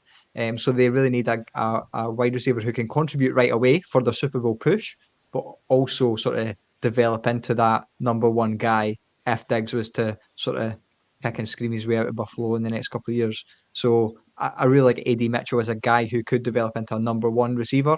There's maybe only 6 or 7 in this draft, I would say, that could be that premium wide receiver one that you'd want for your team. So I like it from a NFL standpoint and from a fantasy standpoint as well. There's not many better spots for a wide receiver in the first round, I would say. Do you think it's weird seeing Adonai Mitchell taken before Xworthy? No. It's correct. It's correct. I absolutely hate Xavier Worthy in the first round. He's a role player. He's 168 pounds. Brilliant. Tank Dell was good last year, but Xavier Worthy is not going to be successful as an all-round receiver at the next level. He's going to be a role player, and you don't take role players in the first round. It's just not going to happen. What has the NFL told us about fast guys? They normally don't. Yeah, but it never works. Just fast never works. Look at the Lions and Jameson Williams. I'm sorry, it's just because I looked at you, Corbin, that it came to my head. I'm sure he's going to be a great player this year, but for the first couple of years of his career, he's done nothing because he's not got his all-round game. He's just fast. And if you're picking a guy in the first round, I want contribution right away, and I want it to be in the all-round game. Shaq took the words from my mouth. I mean, you could say John Ross, but you had to go with JMO. So we'll see. We'll he wasn't taking notes. He wasn't talking about John. He was talking about Ross here, not John Ross. All big 168 pounds of Scottish beef. Soaking wet. I don't know what the conversion is. I don't know what the conversion is to stone, but I'm sure I'm heavier than Xavier Worthy. Maybe a little bit slower though. Yeah, I don't disagree. I'm just telling you that the NFL has showed us, particularly the Raiders, that they overhype speed, and speed is like what they draft for. So obviously, Xworthy is fast. So. Well, the thing is that NFL teams do value speed because you stretch the field, but it doesn't always translate into fantasy success. And sometimes I forget about it when we do podcasts like this because, we're kind of programmed to see these mocks and, where the NFL media is kind of telling us these players are going to go. But we've got to be able to make that distinction between there's a difference between being a good NFL player and a good fantasy player. And if all you have is speed, that might help an NFL team, but that's not going to help our fantasy teams. So I do like A.D. Mitchell. I mean, that's a great spot for him with Gabe Davis leaving. Chop Robinson, I love the prospect. I mean, he has a very high ceiling. He's a little bit more of a speed rusher, but I mean, I wouldn't be surprised if he was, had one of the highest sack totals in the NFL in a few years if he can get a couple things down. Keon Coleman to the Chiefs is another big one for me. A lot of these guys are more, offensive line, defensive line, but Keon Coleman would kind of bring the Chiefs something that they don't have with, Rice being as great as he was and Marquise Brown, he's only there for 1 year. Keon Coleman is, he's a good contested catch kind of guy that would be a good target for Patrick Mahomes. And dude, Coleman is Coleman's polarizing right now because a lot of scouts, a lot of people didn't like what he did at the combine. So like, who's in on Coleman? Who's out on Coleman? Raise your hand if you're in on Coleman. I'm in on Coleman for sure. Why are you in on Coleman, Tyler? I'm in on Coleman, but I think he'd be a better fit with the Bills. But yeah, watching his tape and stuff, like he's contested catches, his catch radius, he's got speed and everything they need, and it just needs to work on his route running and getting some separation. But he's got the speed to do it. And I think if he pairs with a good coach, and a good offense, they can scheme him open, and But I think the Bills are a better spot for him than Kansas City. I'm undecided. I'm lukewarm on him. What he did in the gauntlet drill with how fast he was going and how much he stayed on line and catching those passes, that definitely has my eyebrows raised. That's something that's not tracked. That is very important. I don't know if you guys saw it, but like the last year, the receiver that did that was Puka. Obviously, it's a different situation, but I am definitely intrigued. Yeah. Well, you'll have to tune into the United Nations Rookie Summit to get my full opinion on Keon Coleman. But, I mean, he's definitely an interesting pick. I mean, his RAS score was 9.18. So, yeah. I mean, his 40-yard dash wasn't the best time. But if you look at his 10-yard split, it just shows, he's at least quick to get off the line. So there's a lot to like, and he does need to work on some things. But going to the Chiefs, I mean, that is just a juicy landing spot. Shaq and I share a brain. Keon Coleman. Yeah, I'm not worried about Keon Coleman either. Like, his athleticism wise, anyway. If there's one thing I'm not worried about, it's his speed, his agility. He pops off the screen. I'm not worried about that at all. Slow 40, who cares? Like, you see it every time he's actually playing football. He's fast. Yeah. Any other landing spots here that we didn't talk about that is kind of interesting? We only had 2 skill positions, so or one, 2. Just quickly. Johnny Newton, I think he's the top defensive tackle in the draft for me. I think that's an absolute steal if he makes it to 31.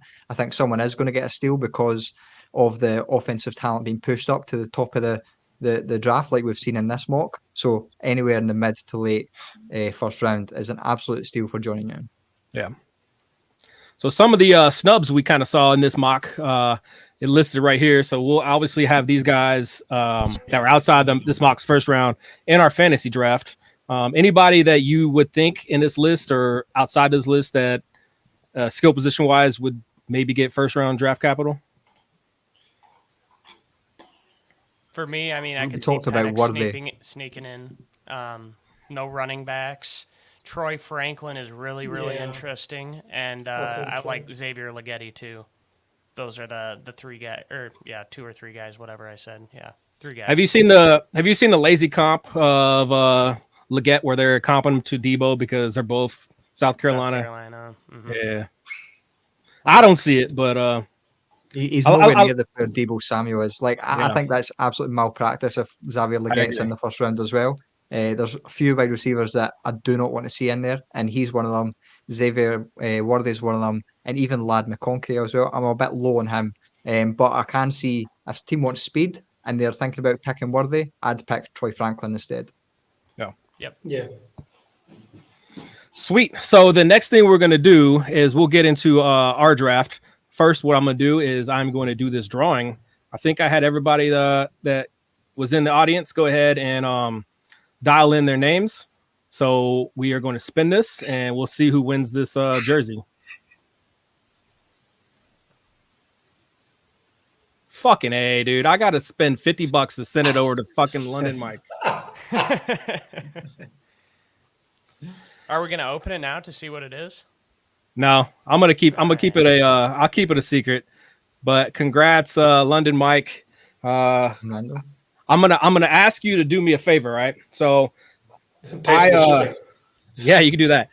No, so I appreciate it. The boys that did the award show gave the International Football Bros an award this last year for the best new technology. Rightfully so. It's not just me. It's obviously the talent in the show is Nate. So if you guys haven't noticed, Nate's now got the little badge on his banner now, and I really appreciate it. What I did though, Nate, and it's because I suck at surprises, is I have something I'm going to send to you. So I know you and Mike kind of meet up every once in a while. So I'm going to put it in the same box so I can share. Yeah, so I can share shipping. But I'll go ahead and show you what it is. This one's mine. All right. It's a hat. Man. It's got our podcast logo. It's got a little roster wars thing, and it's got a Mad Goats. Shit. Oh, yep. Oh, and it's got a 40. And the Niners. Yeah. So here's yours. It'll be coming to you on. Oh man, epic! That's and you got your little Saints thing. I don't know if you can see it because it's in packaging. Man, that's really cool. That's so cool. Man, I appreciate you. I appreciate everything you do. obviously, and I appreciate you boys in the Rookie Summit because I know how much time this stuff takes. And you know, I know we all do it because we love doing it. But thanks, guys. Yeah, All right. of course. Man. Thank you. Yeah, thank you, Sam. Yeah, buddy. So next thing we got is we are going to do this 100-yard dash to find out who's gonna the lineup of who we're gonna pick for this fantasy mock. So I got us all in here. I got the number 6 person in here is the audience. So we're gonna be taking y'all's requests when it comes up to y'all. I put us all in our team colors. Me and 49ers, Nate and Saints, Corbin and the Lions, Ross and the Jets, and Tyler and your Patriots. And the audience, I went ahead and put it in the Chicago Bears colors because they're the first pick. So you boys ready to see who's going to get the draft order? Let's do it. Let's go. I was hoping it was a real 40-yard dash, so I thought I was had that nailed down. That's not fair. Oh, the Saints. All right. Fucking That's Detroit, J-Mo. man. What the hell? J-Mo speed, baby. That's what you All get, right. Ross. Corbin's got 1. Oh, Nate's the got Saints. 2. Ooh, third. All right. So Corbin 1. I got Corbin, Nate, Ross, Tyler, audience. I got fucking 6. Jesus. Have fun with that. Yeah, I know. Corbin. It's going to type for me.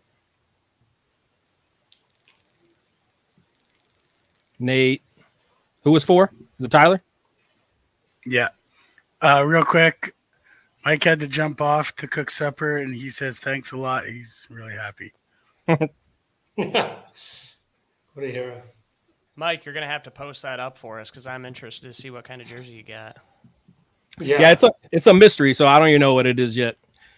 All right. So you guys remember the rookie mock? If not, you can pull it up. Corbin, you are on the clock.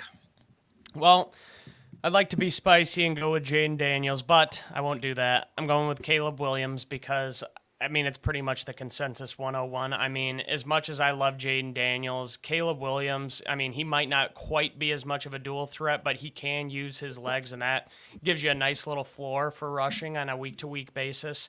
The Bears have been adding some great pieces, and, you know, being in the NFC North, being a Lions fan, I mean, I'm willing to say that I'm pretty scared of what the Bears have been doing this offseason. I mean, Caleb Williams, it really is one of those generational talents. Andrew Luck, Trevor Lawrence, those types of guys, that's who he is compared to. And I mean, when I really kind of broke down the film and scouted him a couple episodes ago for our podcast, he just is an effortless thrower of the football. He can go to all 3 levels. He's got good weapons. He's got the running backs. If they put like an offensive line around him, I mean, the Bears can be scary. So, I mean, Caleb Williams is, you know, he does have some shortcomings. I mean, I don't know how you feel about him crying on the sideline after that Washington loss, but yeah, he's definitely a prospect I don't want to see in the NFC North. And yeah, if I had the 101 in any league, he's going to be the pick. Any hesitations with Caleb? I know on y'all's podcast, Ross had mentioned his mannerisms, his behavior, and all that stuff. Or not Ross, I'm sorry, Tyler did. Yeah, I mean, there's some questions about it, but I mean, when it comes down to it, these teams are going to do the research. And I mean, when you look at the combine and you can kind of see like, you know, like the kissing ass stuff, I mean, that just happens every single year because they know that so many eyes are on them. But in terms of talent, I mean, he's just what every team would dream of. Like, everybody wants Caleb Williams. And there are some good guys, Drake May and Jaden Daniels, who are right up there too. But, I mean, all the concerns are just really nitpicky. And, yeah, I mean, he should be a really great player for a really long time. So has anybody ever seen the show Scandal with Olivia Pope, who's the actress's who she's playing? No? I've heard of it, but I haven't seen it. I know the story you're about to tell as well. It's amazing. You know it? All right. Yeah. So she's a crisis manager. It's based off of a real life person, Jody Smith. And actually the Williams hired her to be Caleb's PR person to help him guide through how to talk and answer questions and get around these things with the media and NFL. So like when people have hesitations because of what he says or how he conducts himself, it's calculated. Because he knows it's a business. So I take all that banter that, you know, hey, look, you know, he doesn't want to do this. He says it this. I take it with a grain of salt because I think they're making the business decision behind him to make sure that he's doing what he needs to do to not hurt himself. That makes sense. Yeah. I thought that was an interesting story when I saw it. When you always have the no-brainer, not one first overall pick in the draft, there's always going to be something that people use to try and poke holes in it. But I just think it's a no-brainer. Yeah. You got to go Caleb Williams. All right, Ross, number 2. I thought it was number 3. Are you number 3? Let me check it again. Oh yeah, my bad. Nate, you're number 2. I was sort of hoping I'd be the 103 rather than 102 because it is a bit tougher here. We're assuming those landing spots. I really like Jaden Daniels, but I'm just going to have to go with Marvin Harrison Jr. at the 102. So Marvin went to the Cardinals. Yeah, so I just feel that his production there, he's going to be the lead guy. I hope sort of it's a fit Kyler Murray. Obviously, they traded for Ridley in the end as a relatively good backup. That QB battle could be interesting if things sort of get down the line. But nonetheless, yeah, I just think Marvin Harrison Jr. with Kyler throwing to him is going to be his number one receiver, and he's going to feed him the ball. And I just have a little bit of some hesitation with Jaden Daniels sort of hitting the ground running straight away. I know he's obviously had the Commanders there, and it was quite tough between the two, but I'll stick with my guns with Marvin Harrison J. Oh, he'll You hit guys- that ground running straight away. I know that. Yeah. You guys think anything crazy with that? I think that in most Superflex drafts, it's gonna be one of those two are gonna be the top 2. Like I can see it go diverse order, but I think it's gonna be 1, 2, Williams and Marvin Harrison. I think it just depends on, where your team is at. If you've got 2 good quarterbacks and you're not sold on May or Jaden Daniels, I mean, Marvin Harrison's the best skill player in the draft, no question. So I like the pick.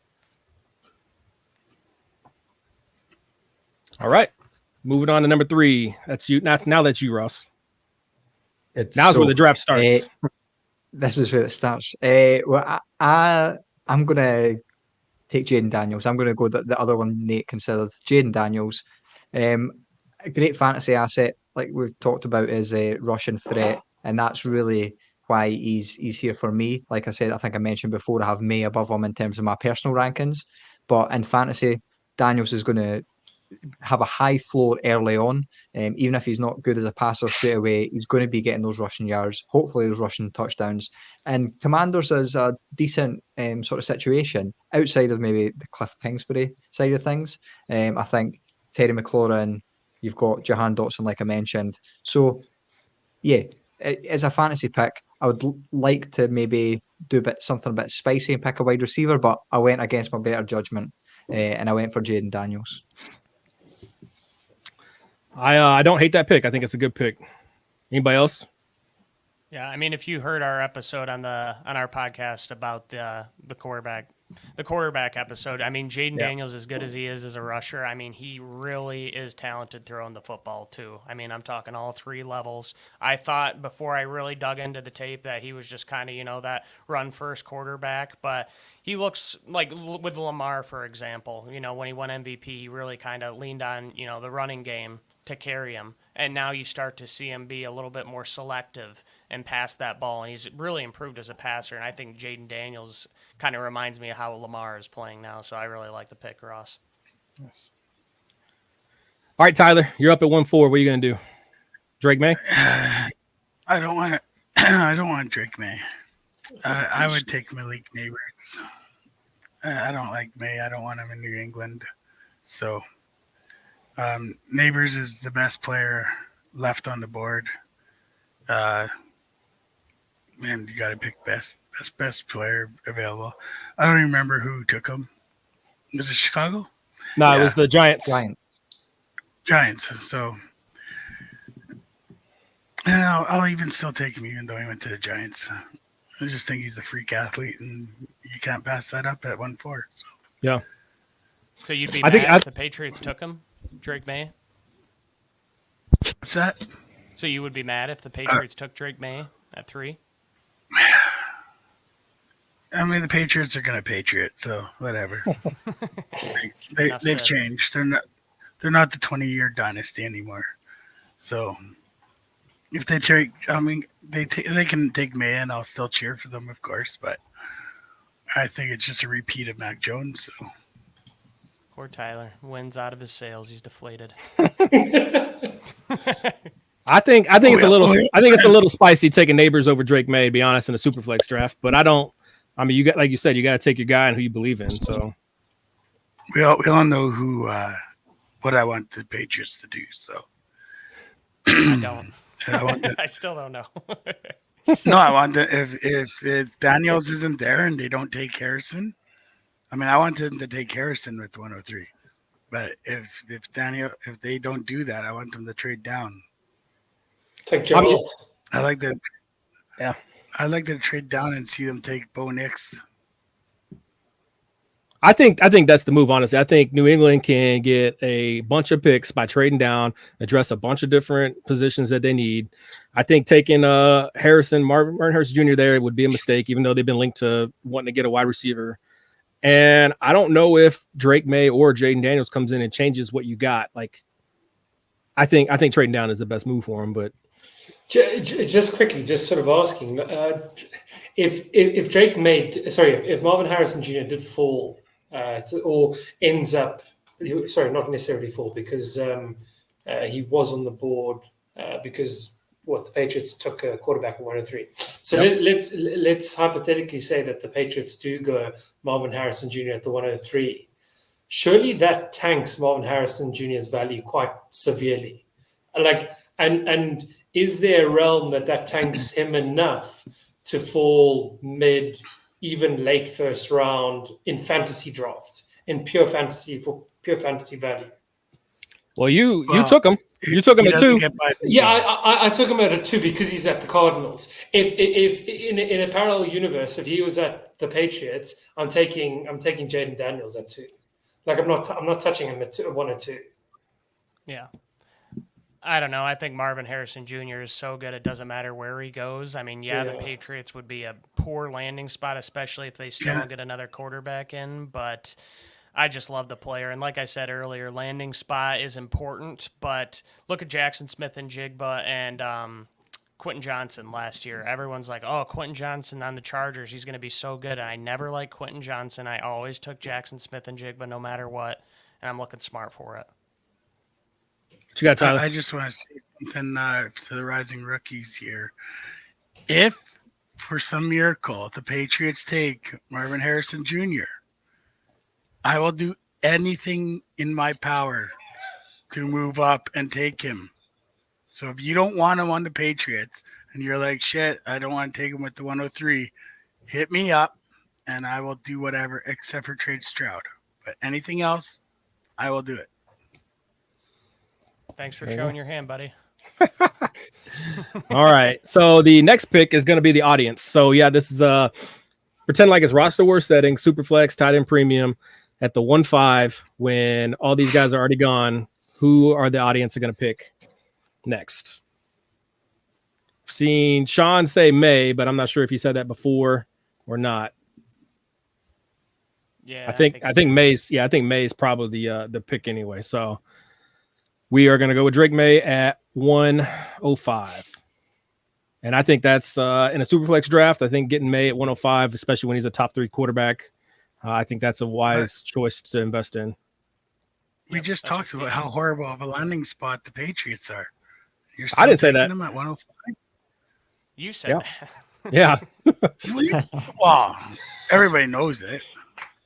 I mean, yeah, but I mean, he's still a good player. I mean, he's right up there with Caleb Williams and Jaden Daniels. He is probably, my least favorite of the 3, but I mean, like when we talked about it on our episode, I mean, he's just a gunslinger. And, it's kind of the same vein as Sam Howell when we were talking about him. He was a productive fantasy player. He might not have lasted on the Commanders, but he can put up points. And I think that Drake May is going to do that. Maybe he throws, he has those 2, 3, 4 interception games, but he also has the capability of going off for 300 yards and 4 touchdowns any given game. And some rushing yards. He's underrated rusher as well, so he can pick up those points. Josh Allen in terms of maybe 50 yards a game. Those 5 extra points, maybe a rushing touchdown, that really adds up. Well, he's the one out of this draft class that's got a quarterback that's got the build to like sustain those kind of hits like Josh Allen. Like everybody else is 210. He's 240. So Yep. I- Well, I think like 220 or 30 or something. Yeah. But he's a big guy. You know, Yeah. he's built. He's an athlete. Yeah. Ross, good call mentioning the rushing potential too. I just think that he has a really high floor and a high ceiling too, just because he can really throw that ball. All right, so for me, I will preface this with saying that I know it's misinformation season. We have our draft coming up and hot take season, all that stuff. Like I'm not going to go ahead and say something I wouldn't do.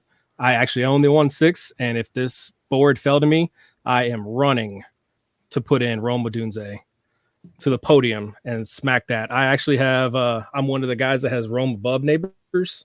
You go back and look at his film, 87 out of 92 of his catches went for a first down or a touchdown. He is a big fucking playmaker. I like him. I don't want him to go to Chicago. I don't know. I don't think he will, but Rome is my pick. Chargers, another good destination. Falcons, he could go somewhere like the Falcons too. So, yeah, I don't want to spoil too much because we'll be talking about it in a little bit here on our podcast. But, yeah, Odunze and Neighbors, it's a lot closer than you think. Yeah. All right. Next pick is going to be Corbin up with the 1-7. Okay, so we just got all the big three receivers, big three quarterbacks gone. JJ, pound it. Go ahead. I don't think so, buddy. I'm going with Brock Bowers to the Bengals. I mean, we were talking about it earlier. That landing spot is just mouth-watering. I mean, he really is a talented tight end, and I haven't really dug into this class too much, but, I mean, he is just a highlight reel.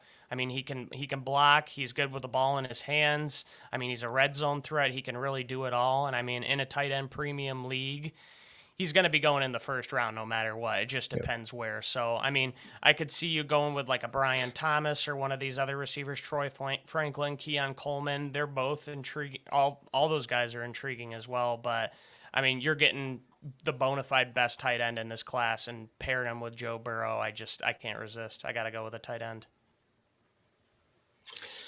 Yeah, I thought like I could see. I don't know. Correct me if I'm wrong here, Corbin, and maybe it's wrong, but I thought if you were obviously what you were saying, like if you were on the board where the audience were at 105, I could have seen Brock Bowers leapfrog Drake May at the Patriots, if that makes sense, purely based on these landing spots. So I think if you look at Bowers in Cincinnati versus Drake May in sort of New England, I think that's sort of the reach. Look, again, I don't think any of those three are wrong at all. The last three, I thought Bowers might sneak higher, but still, yeah. Good. So if I was at 105, I mean, you would consider Bowers, but to get a top three quarterback, I mean, I'd go Drake May. Now, if I was where Sam was at 106, Odunze and Bowers, it gets a lot closer. And with Chicago having DJ Moore and Keenan Allen, Rome Odunze on the Bears, I mean, he's probably not going to be doing much this year. Now, long term, he still should be a solid prospect, but Bowers with Joe Burrow, I mean, that's crazy. Now, if Rome Odunze went to the Chargers, he could be the wide receiver one right out the gate with Justin Herbert. I'd probably almost definitely take Odunze over Bowers in that situation, but yeah. All right, Nate, you're up at 1-8. I don't like this pick. I feel like I'm my hand's slightly forced here. I don't like Brian Thomas. Well, it's not I don't like Brian Thomas. I just don't like his situation at the Saints. So I'm gonna reach and I'm gonna go for AD Mitchell on the Bills. I feel 108 is a reach, but if this happens where he does fall to the Bills, I can see his draft sort of ranking fly up the boards, and I don't know. Long term, I can see Diggs maybe get shifted or get moved out of Bills at some stage. So yeah, no, I knew Ross as well was probably thinking about him, but yeah, I just prefer Adonai Mitchell in Buffalo over a Brian Thomas in New Orleans, which is tough to say. Yeah, you definitely took my guy, Nate. I was. It's not a reach to consider him here. I don't think. He was definitely going to be my pick after this as well. I would have taken him at 107 above Bowers, but we'll not rehash that. Yeah.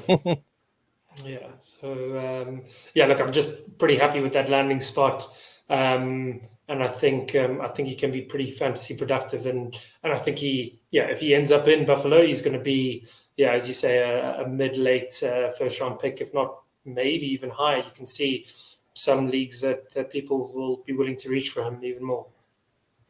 Yeah, I think from everything I've seen up until now, and obviously like draft spot, locations, all that stuff's going to change everything.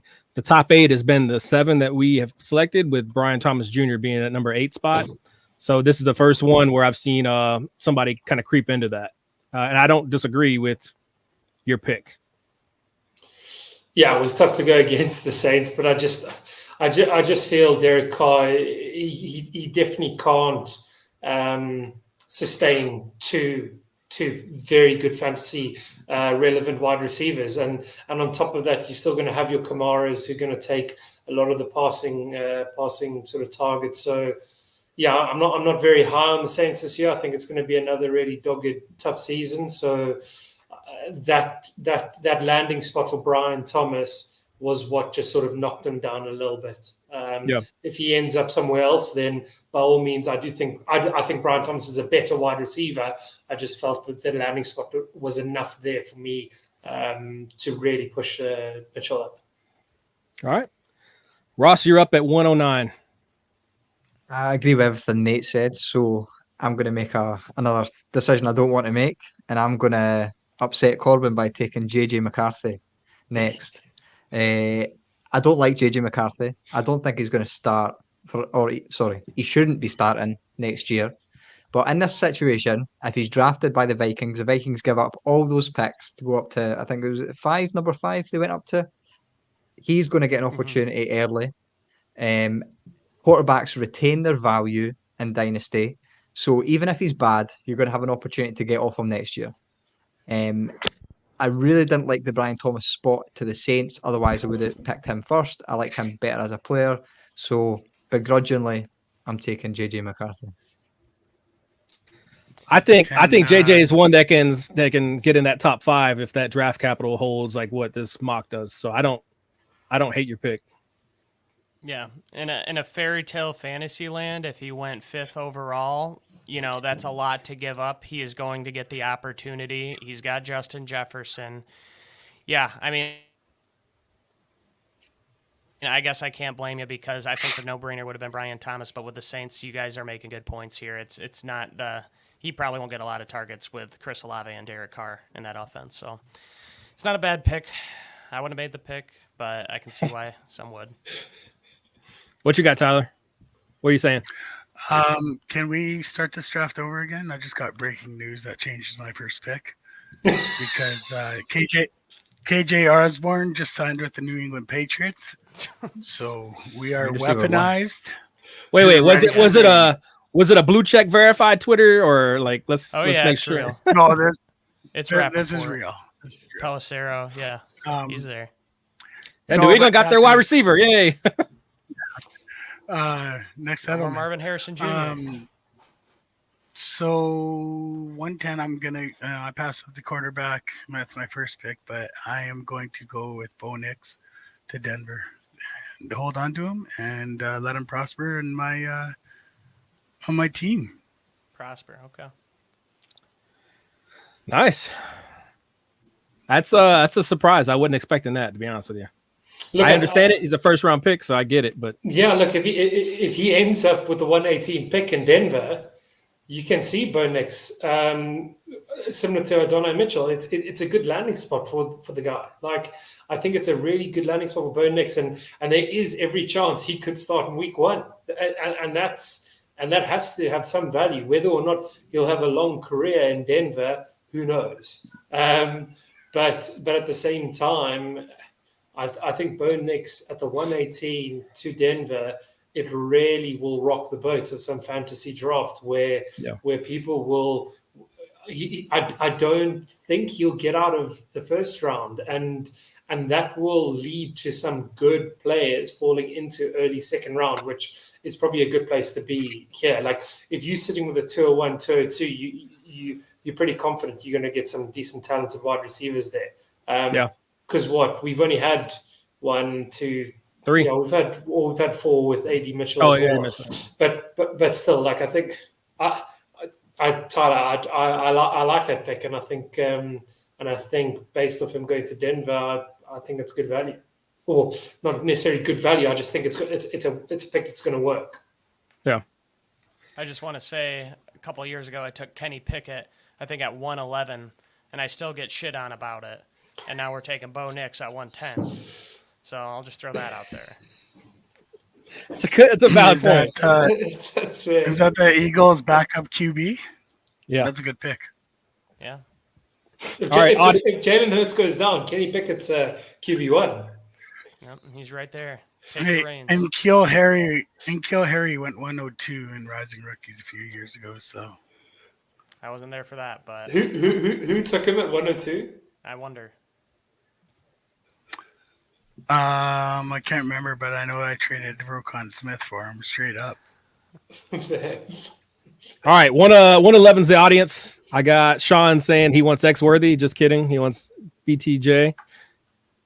We'll give it a second, see if anybody else wants to chime in. I think probably at 111, Brian Thomas is definitely the pick. I get the hesitation that you guys mentioned, but absolutely, I'm taking him at 111. And we got confirmation. So we'll go 111 is going to be Brian Thomas Jr. Look, maybe BTJ is the one player that helps Carr go to the next level. But yeah, we all agree he's an incredibly talented player, and I think he will have a very good NFL career. It just might take a bit of time. It might take a new coaching scheme, a new quarterback, maybe some other pieces to fall into place. But look, I think in terms of dynasty long-term value, Brian Thomas at the 111 is it's a good pick. It's good value for the talent. All right, so we have pretty much covered everybody that was taken in the first round minus one skill position player. And then after that, we're going to have to kind of just guess or talk about who we take based off of talent and where we'd like the fit to be. I'm going to go ahead and just keep it easy, and I'm going to go ahead and take Keon Coleman then at 112. I think this range, pretty much 110 to 2-4, is kind of pick your flavor wide receiver season between, people like Troy Franklin, Leggett. If BTJ is there, then I'd absolutely fucking smash taking him. But out of those guys, I think the one that most interests me, especially in that Kansas City landing spot, is Coleman. Yep, I like it. And honestly, I would even weigh, Saints Brian Thomas between Chiefs Keon Coleman. I think it's a lot closer than you would think between those two. I mean, we already kind of talked about Keon Coleman, but he is a good athlete. He's that contested catch specialist, former basketball player. I mean, he can go out and get it, I mean, he does have athleticism. There's some questions about his route running and speed, but going to the Chiefs, I mean, that is a snag right there. What was it, 112? Yeah, 112. Crazy. Yeah. But is that even if you consider him to be essentially the fourth mouth to feed, if not the fifth? If you include sort of Pacheco higher than him as well in terms of receiving option, here's what I'm thinking. Rice, Kelsey, obviously now Hollywood Brown, Pacheco. Look, it's a great landing spot, but is his volume going to be enough? I mean, I'm not playing Dynasty for 1 year, so Kelsey's got maybe 1 to 2 years left, I would say. Hollywood, I think it was just a 1 year deal. Like 1 year deal. Yep. Yeah. Took the words out of my mouth. Kelsey short term. I can say for the long run. Probably short term. Yep. And then at this point, you're not really getting anybody who's going to step in and be a wide receiver 1 right away. Yeah. I mean, look at Jackson Smith and Jigba. He was the wide receiver 3, and now he's creeping into 2. Maybe after this year, he'll be the number 1 option in Seattle. It can happen real quick. Yep. All right, Corbin, you're back up with the 2-1.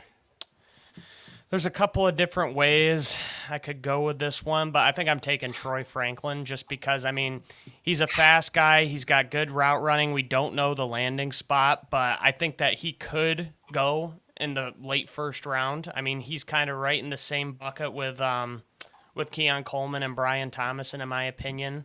I just love the prospect. I mean, I think that he has the tools to be a solid fantasy contributor because he does have that speed with the route running. Like hands, I mean, they could be better, but I like Troy Franklin a lot. And it sucks not knowing where he's going exactly, but you expect him to go to one of those first spots. And I mean, So what fit would you like him?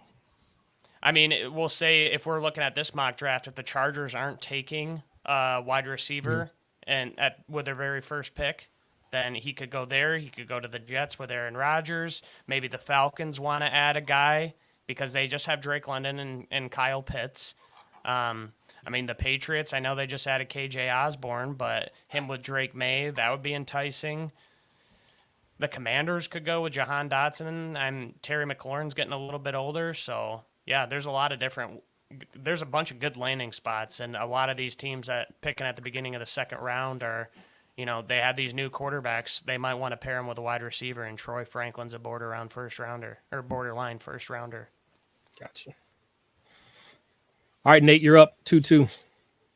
Yeah, it's difficult here because obviously we don't really know context landing spot, and I don't want to talk about too many players because obviously everyone will get a chance to discuss their players as well that they pick. I'm gonna zig a bit.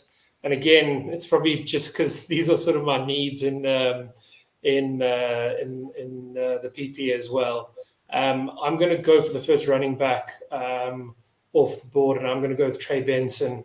I like Trey Benson. I'm not sort of over the moon, but I do. It's quite close between him and sort of someone like a Blake Corum, sort of in terms of RB. But I just think Benson sort of. On his own level. Obviously, a lot will depend on landing spot, but because it's sort of a weaker relative to other position draft class in terms of the RBs, I can see the running backs fall slightly in this draft and land on in needy positions. So I can see teams who are RB needy possibly looking at Trey Benson. Whether or not that's backing up 1 year, ready to sort of take over from someone on the contract. But that's my sort of if Benson goes to Dallas, is he a first round rookie pick? Yeah. Whether or not he should be. I don't think so. There's so many good wide receivers. I mean, we all know the running back class isn't that good, but there's going to be a couple taken in the second round and the third round. And there's teams like Dallas that do need running backs. Like, there's good opportunities for a rookie to jump in and have that starting role right from the get-go. So those second-round picks, they're going to be more valuable this year just because we all know what the running back position means for our fantasy team. So, yeah, I mean, I wouldn't be surprised to see people move up in the second round in a lot of the drafts. Like, that's kind of what I'm planning to do. Maybe, like, mortgage a second-round pick next year just to move up to one of the earlier ones because a lot of these wide receivers, there's a little bit of a drop-off coming here. Yep. All right, next pick is going to be Ross with the 2-3. Yeah, I'm in a similar vein to Nate in terms of position. I'm going to go running back. I did consider a quarterback, but I've already picked two. So I think that would be a bit much. So I'll go running back. And for me, this is wholly dependent on landing spot, and we don't have that information. I've got 4 guys at the moment who are really close together, and they're just going to be broken by draft pedigree and landing spot. I'm going to take a guy that I really like. I'm going to take Jonathan Brooks. Yeah, that's what I thought it would be. Good pick. So he's coming off an ACL, so I think he can still be ready for the start of the season. I was looking at Breece Hall, who tore his ACL around a similar time. He was ready for week 1 as well.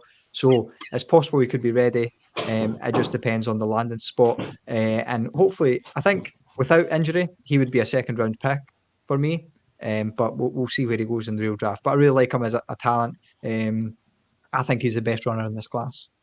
Yeah, man, I was hoping he would fall to 2-6 because of the injury, because I think the 2, maybe even the 2-1, I don't know. But I think this early second, like you guys are talking about, it's definitely go get a running back if you believe in them over the wide receivers. And Jonathan Brooks is the one I would get as well. Yep, I agree. And so, Corbin, just to let you know, Sean said he's all for making that trade with you, so just go talk to him. Okay, yeah, we'll talk it over, Sean. Tyler, you're up next with the 2-4.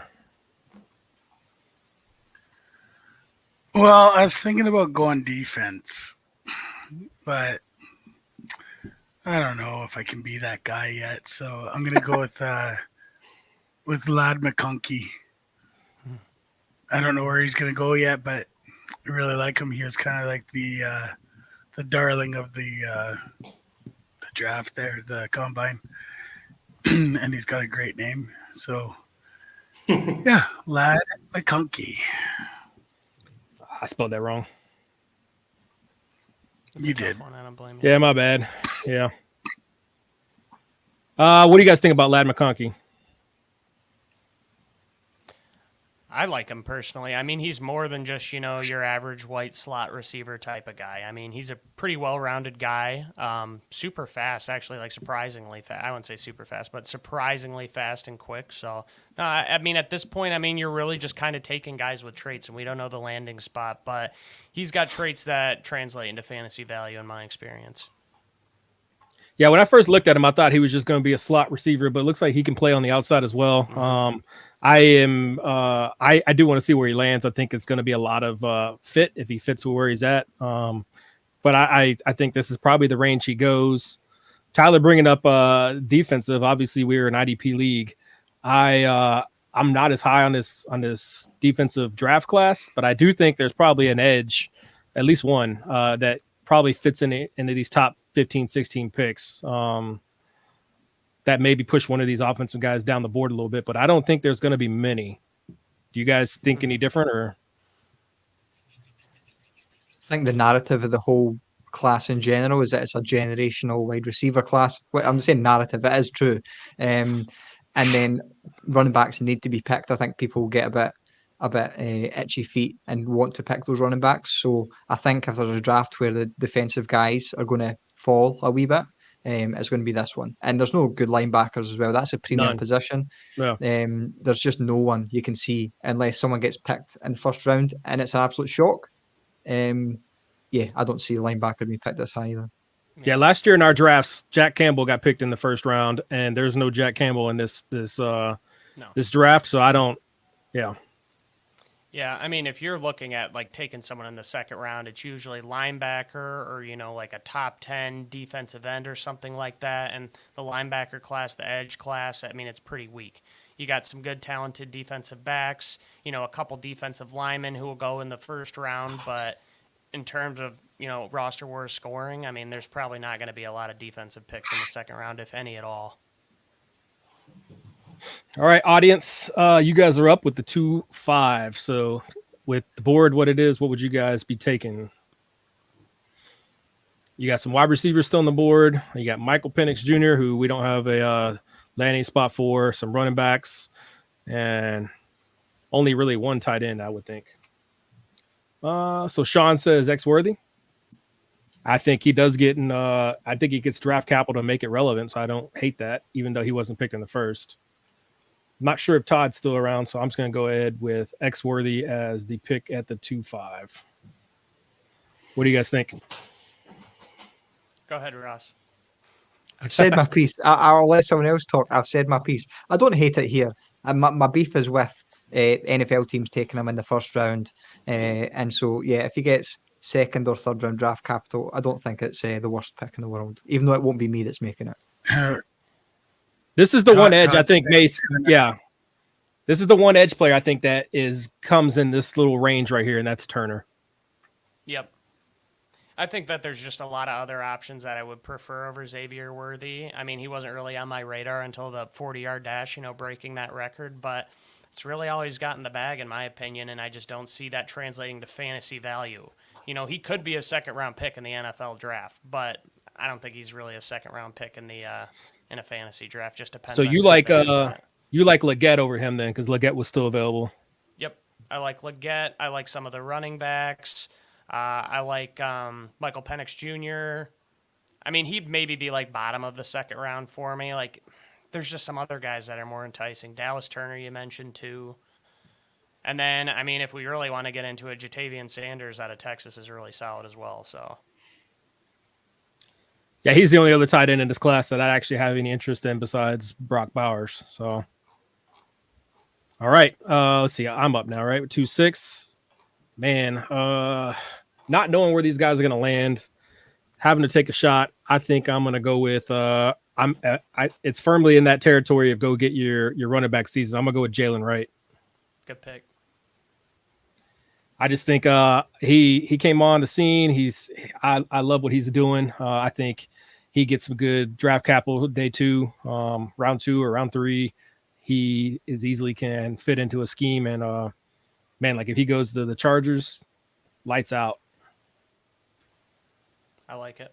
I like it a lot. Yeah, he's one of the guys who wasn't really on my radar until after the combine, and Jalen Wright is quickly rising up my board. Yeah, he had a good senior bowl too. So yeah, and I haven't dug into running back super deep yet. I mean, we'll be covering that near the end of our podcast, but he's definitely somebody that I wasn't aware of in the last month, and now I am, and he's got some good game. Yeah. All right, you're back up again, Corbin. Well, take your Leggett or there Penix. There are some receivers that stand out to me that I'd probably take, but I'm going to save my sleeper because he's still available. I would take my sleeper here, but I'll talk about him on our podcast. So I'm going to go with Michael Penix Jr. because in this mock draft, yeah, he doesn't have a landing spot. He's a second round, but I think that if the Broncos were to make a move into the first, late in the first or trade back or early second round, something like that, then Michael Penix Jr. would be a slam dunk. I mean, he is my quarterback 4 in this class over McCarthy. I mean, the concern with Penix is, he's a transfer from Indiana where he had like some knee issues, some knee injuries, ACLs and whatnot. But I mean, you look at him this year at Washington, and I mean, a big reason why Rome Odunze was so successful is because Penix was throwing him the ball.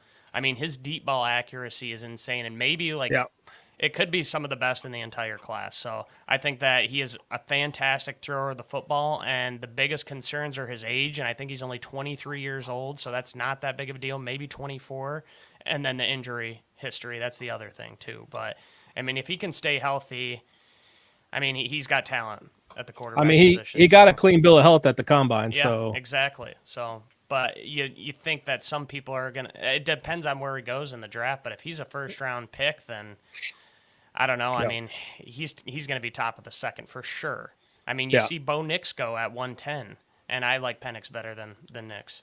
No, I was looking at him at my last pick, but the fact that he fell in this mock draft in second round and beyond territory, that's kind of I shot my shot with a running back, but I don't think he falls much later than mid-second.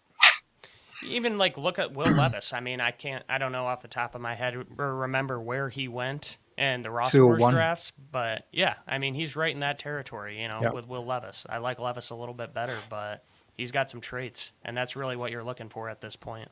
He just needs opportunity. Yep. All right, Nate. It's gonna be your last pick. Yeah, obviously, I was hoping Penix would fall to me there, but yeah, I don't. This is sort of a bit of a no man's land where I don't know enough about these players in that much depth to sort of, and without a landing spot. So I just have to go with the guy that's been getting a lot of hype. I'm just going to go with Xavier Leggett. I like him. Like he's obviously a big guy. He's sort of he's pretty sort of good sort of one-on-one battles. I think again landing spot could push him up or down depending on where he ends up. But I think there's enough talent, at least shown within him, to sort of justify sort of more sort of end of the second round, sort of mid-second round level. I could see him sliding in the wrong place, but at the same time, I do sort of like his talent in the sort of long term. But yeah, need to do a bit more homework on these guys sort of at the back end of the second. Yeah. No, I think that's a good pick, man. I think look at this draft. I mean, this draft has got some talented players all the way up into the mid, and it's going to be to the end of the second. So this is a nice fantasy draft to have picks in. Ross, you're next with 2-9. I'm going to sound off on Leggett first. I think he's a massive bust potential. I think he's Jonathan Mingo. He's this year's Jonathan Mingo. He's a thick-builded guy. He's got a big bubble butt.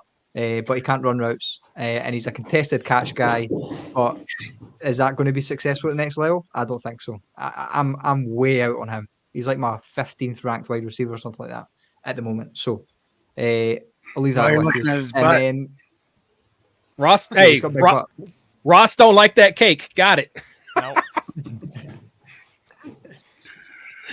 Okay, so 209.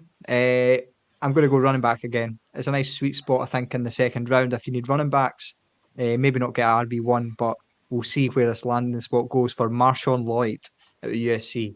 I think he's got 3-down potential. Not many guys in this draft have true 3-down potential, but he can do everything. And I think his ability catching the ball means even if he goes to a team and he's going to be the second option, he could be successful for fantasy early on, at least, before he builds himself up to be that number one guy. So I'm eager for the landing spot, but I really like this guy's talent. Yeah. Anybody disagree? And I'm up next. Wait, anybody disagree with Lloyd? He's a guy that's on my radar. I got to look into him a little bit more. I mean, Braylon Allen's pretty intriguing too, but yeah, I mean, I don't know enough about the guys yet just to make an opinion. So I like it. He's I think on my radar as well. I think Ross hit it though. I think it's you maybe in the early second, but definitely mid second is where it's kind of weird. That's the kind of this is right now shaping up to be a draft where you can attack some running backs when usually you have to spend first round draft capital on them. Yep. So you can definitely take advantage and get a guy there. I don't hate it. Yeah, Tyler, you're up next. Yeah, so I'm going to take a guy that I fell in love with when we did linebackers. And I'm going to take, I don't know his landing spot yet. And it will depend on the landing spot, but I'm going to take Edgerrin Cooper because I really liked watching his tape. And I think he can play in a lot of different systems. So that's if he gets in the right system, he could be very fantasy relevant in our league. Linebackers, the bee's knees. So Nice. Anybody else have any opinions on taking linebacker at 210? I'd go Dallas. Positional Turner if you're value is looking for good. Defense. Yeah. Yeah, I'd also go Turner. We all I'll know back that you Tyler. there. We all know that Tyler beats by his own drum, so beats the beat of his own drum. So, Hey, it worked for him this year. that's right. yep. All right, audience, you guys got your last pick, 211. Who would you guys pick? I know before Todd had said he would take Turner back at the 5? Would it still be Edge Turner, or would it be one of these offensive positions? Ooh, Todd's now saying Jatavian Sanders. Thank you for revealing that. Now I got to go do some moves in the TT. No, I'm playing. Anybody else got want to weigh in? Yeah, it's just pick your poison at this point. I love Jatavian Sanders. I haven't dug in super deep on him. Dallas Turner, I think, is the best and like really the only player I'd consider in the second round. But yeah, no complaints either or.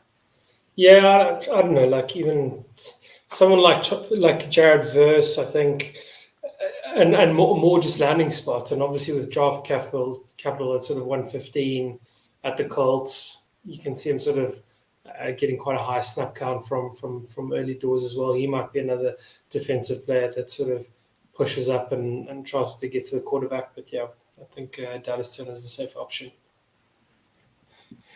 All right. So last pick, man, there's some good names still on this damn board. This is going to be a fun draft. Obviously, it's going to shake up when we see landing spots, but I think I'm in between two running backs right now just because where we're at with fantasy and position. But I'm going to go with Braylon Allen over Blake Corum. Good call.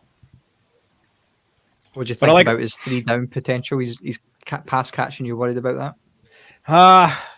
I mean, I'm hoping he goes to a place where he is the early down grinder, but just because he didn't do it a lot in college, I've learned that, hey, that doesn't mean that he's not capable. So Wisconsin didn't do it a lot, so I don't know if it's on him or if it's on he's not able to, or just that was the offense. But at 212, I would definitely throw a dart to hope that he's something, especially because in roster wars, I know I've said it before, but man, these second round picks are gold. I can put them on my taxi squad, and sure, you want to come get him? You can give me a first. He's protected, so he's young as well. He's super young. Yeah. If he's not 19, then he's at least 20, or definitely 20. So he's young. He's got a lot of potential. I mean, I haven't dug in super deep, but I mean, last year he had 28. 28 catches. So, I mean, when it comes to running backs, it's just can they catch the ball? Not like, you want to see like 50 catches a year. But if they have, 20 plus receptions consistently, then it shows that they can do it. Maybe they're not an Austin Eckler, but like Devon Achane, like he wasn't like a big target in college either. And look at the year that he had. There's plenty of running backs. Jonathan Taylor, another prime example. Like he was never used in that capacity. Wisconsin, and now look at him, All right, boys. So that's our draft, our rookie mock draft based off landing spots. Corbin took Caleb Williams, who went to Chicago, 1 overall. Nate took Marvin Harrison Jr. from Arizona. Ross took Jaden Daniels, who went to Washington. Tyler took Neighbors, who ended up going to the Giants. The audience took Drake May at 105. He went to the Patriots. 106, I took Roma Dunze. 107, Corbin took Brock Bowers to Cincinnati. Nate took Adonai Mitchell at 108, who went to Buffalo. Ross took 109. He took J.J. McCarthy, who the Vikings traded up to pick. Tyler took Bo Nix at 110, who went to the Broncos. The audience took Brian Thomas Jr., who went to New Orleans. And then to finish off the first, I took Keon Coleman, who went to the Kansas City Chiefs. And then we went to firmly pick our flavor season with Troy Franklin, Trey Benson, Jonathan Brooks, Ladd McConkey, X-Worthy, Jalen Wright, Michael Penix falling at 2.7, Leggett at 2.8, Marshawn Lloyd 2.9, Edrin Cooper, first linebacker taken 2.10, Jatavian Sanders at 2.11, and Braylon Allen at 2.12. I'm pretty excited for this rookie draft, man. It's going to be fun. Yeah, you got my juices flowing now. Just one mock draft and I'm in. I'm ready for RFA to start up. I got my tags in. Fantasy season's upon us, boys. In another month, the draft will be here and we're in business. Yeah, that draft's going to be interesting. I think when the dust settles and when every sort of pick's been made and everyone sees the landing spot, it's going to be proper sort of back to the wall and getting stuck in on these marks and seeing where places land, and players are going to fly up and down. And look at AD Mitchell, like obviously at 108 because he's at the Bills, but if he lands anywhere else, he lands on the Giants, lands somewhere else, he probably falls into the mid-second. So I think it will influence quite a lot of sort of draft stock on certain players. All right, boys. Well, it's 2 hours in. I truly appreciate y'all's time and getting together. Do you guys got anything you want to say before we log off and let these guys get back to their days? Check out United Nations Rookie Summit. Wide receiver episode coming out probably tomorrow. So nice. Check that out. Yeah. Thanks for having us on, Nathan, Sam. You guys have been great. I'm happy to do it anytime, man. This was great. Yeah, man. This was a great time. I appreciate you boys. Yeah, thanks. This Thanks was fun, everyone guys. making time. Nice. All right. Take it easy. Peace. Catch you later. See ya.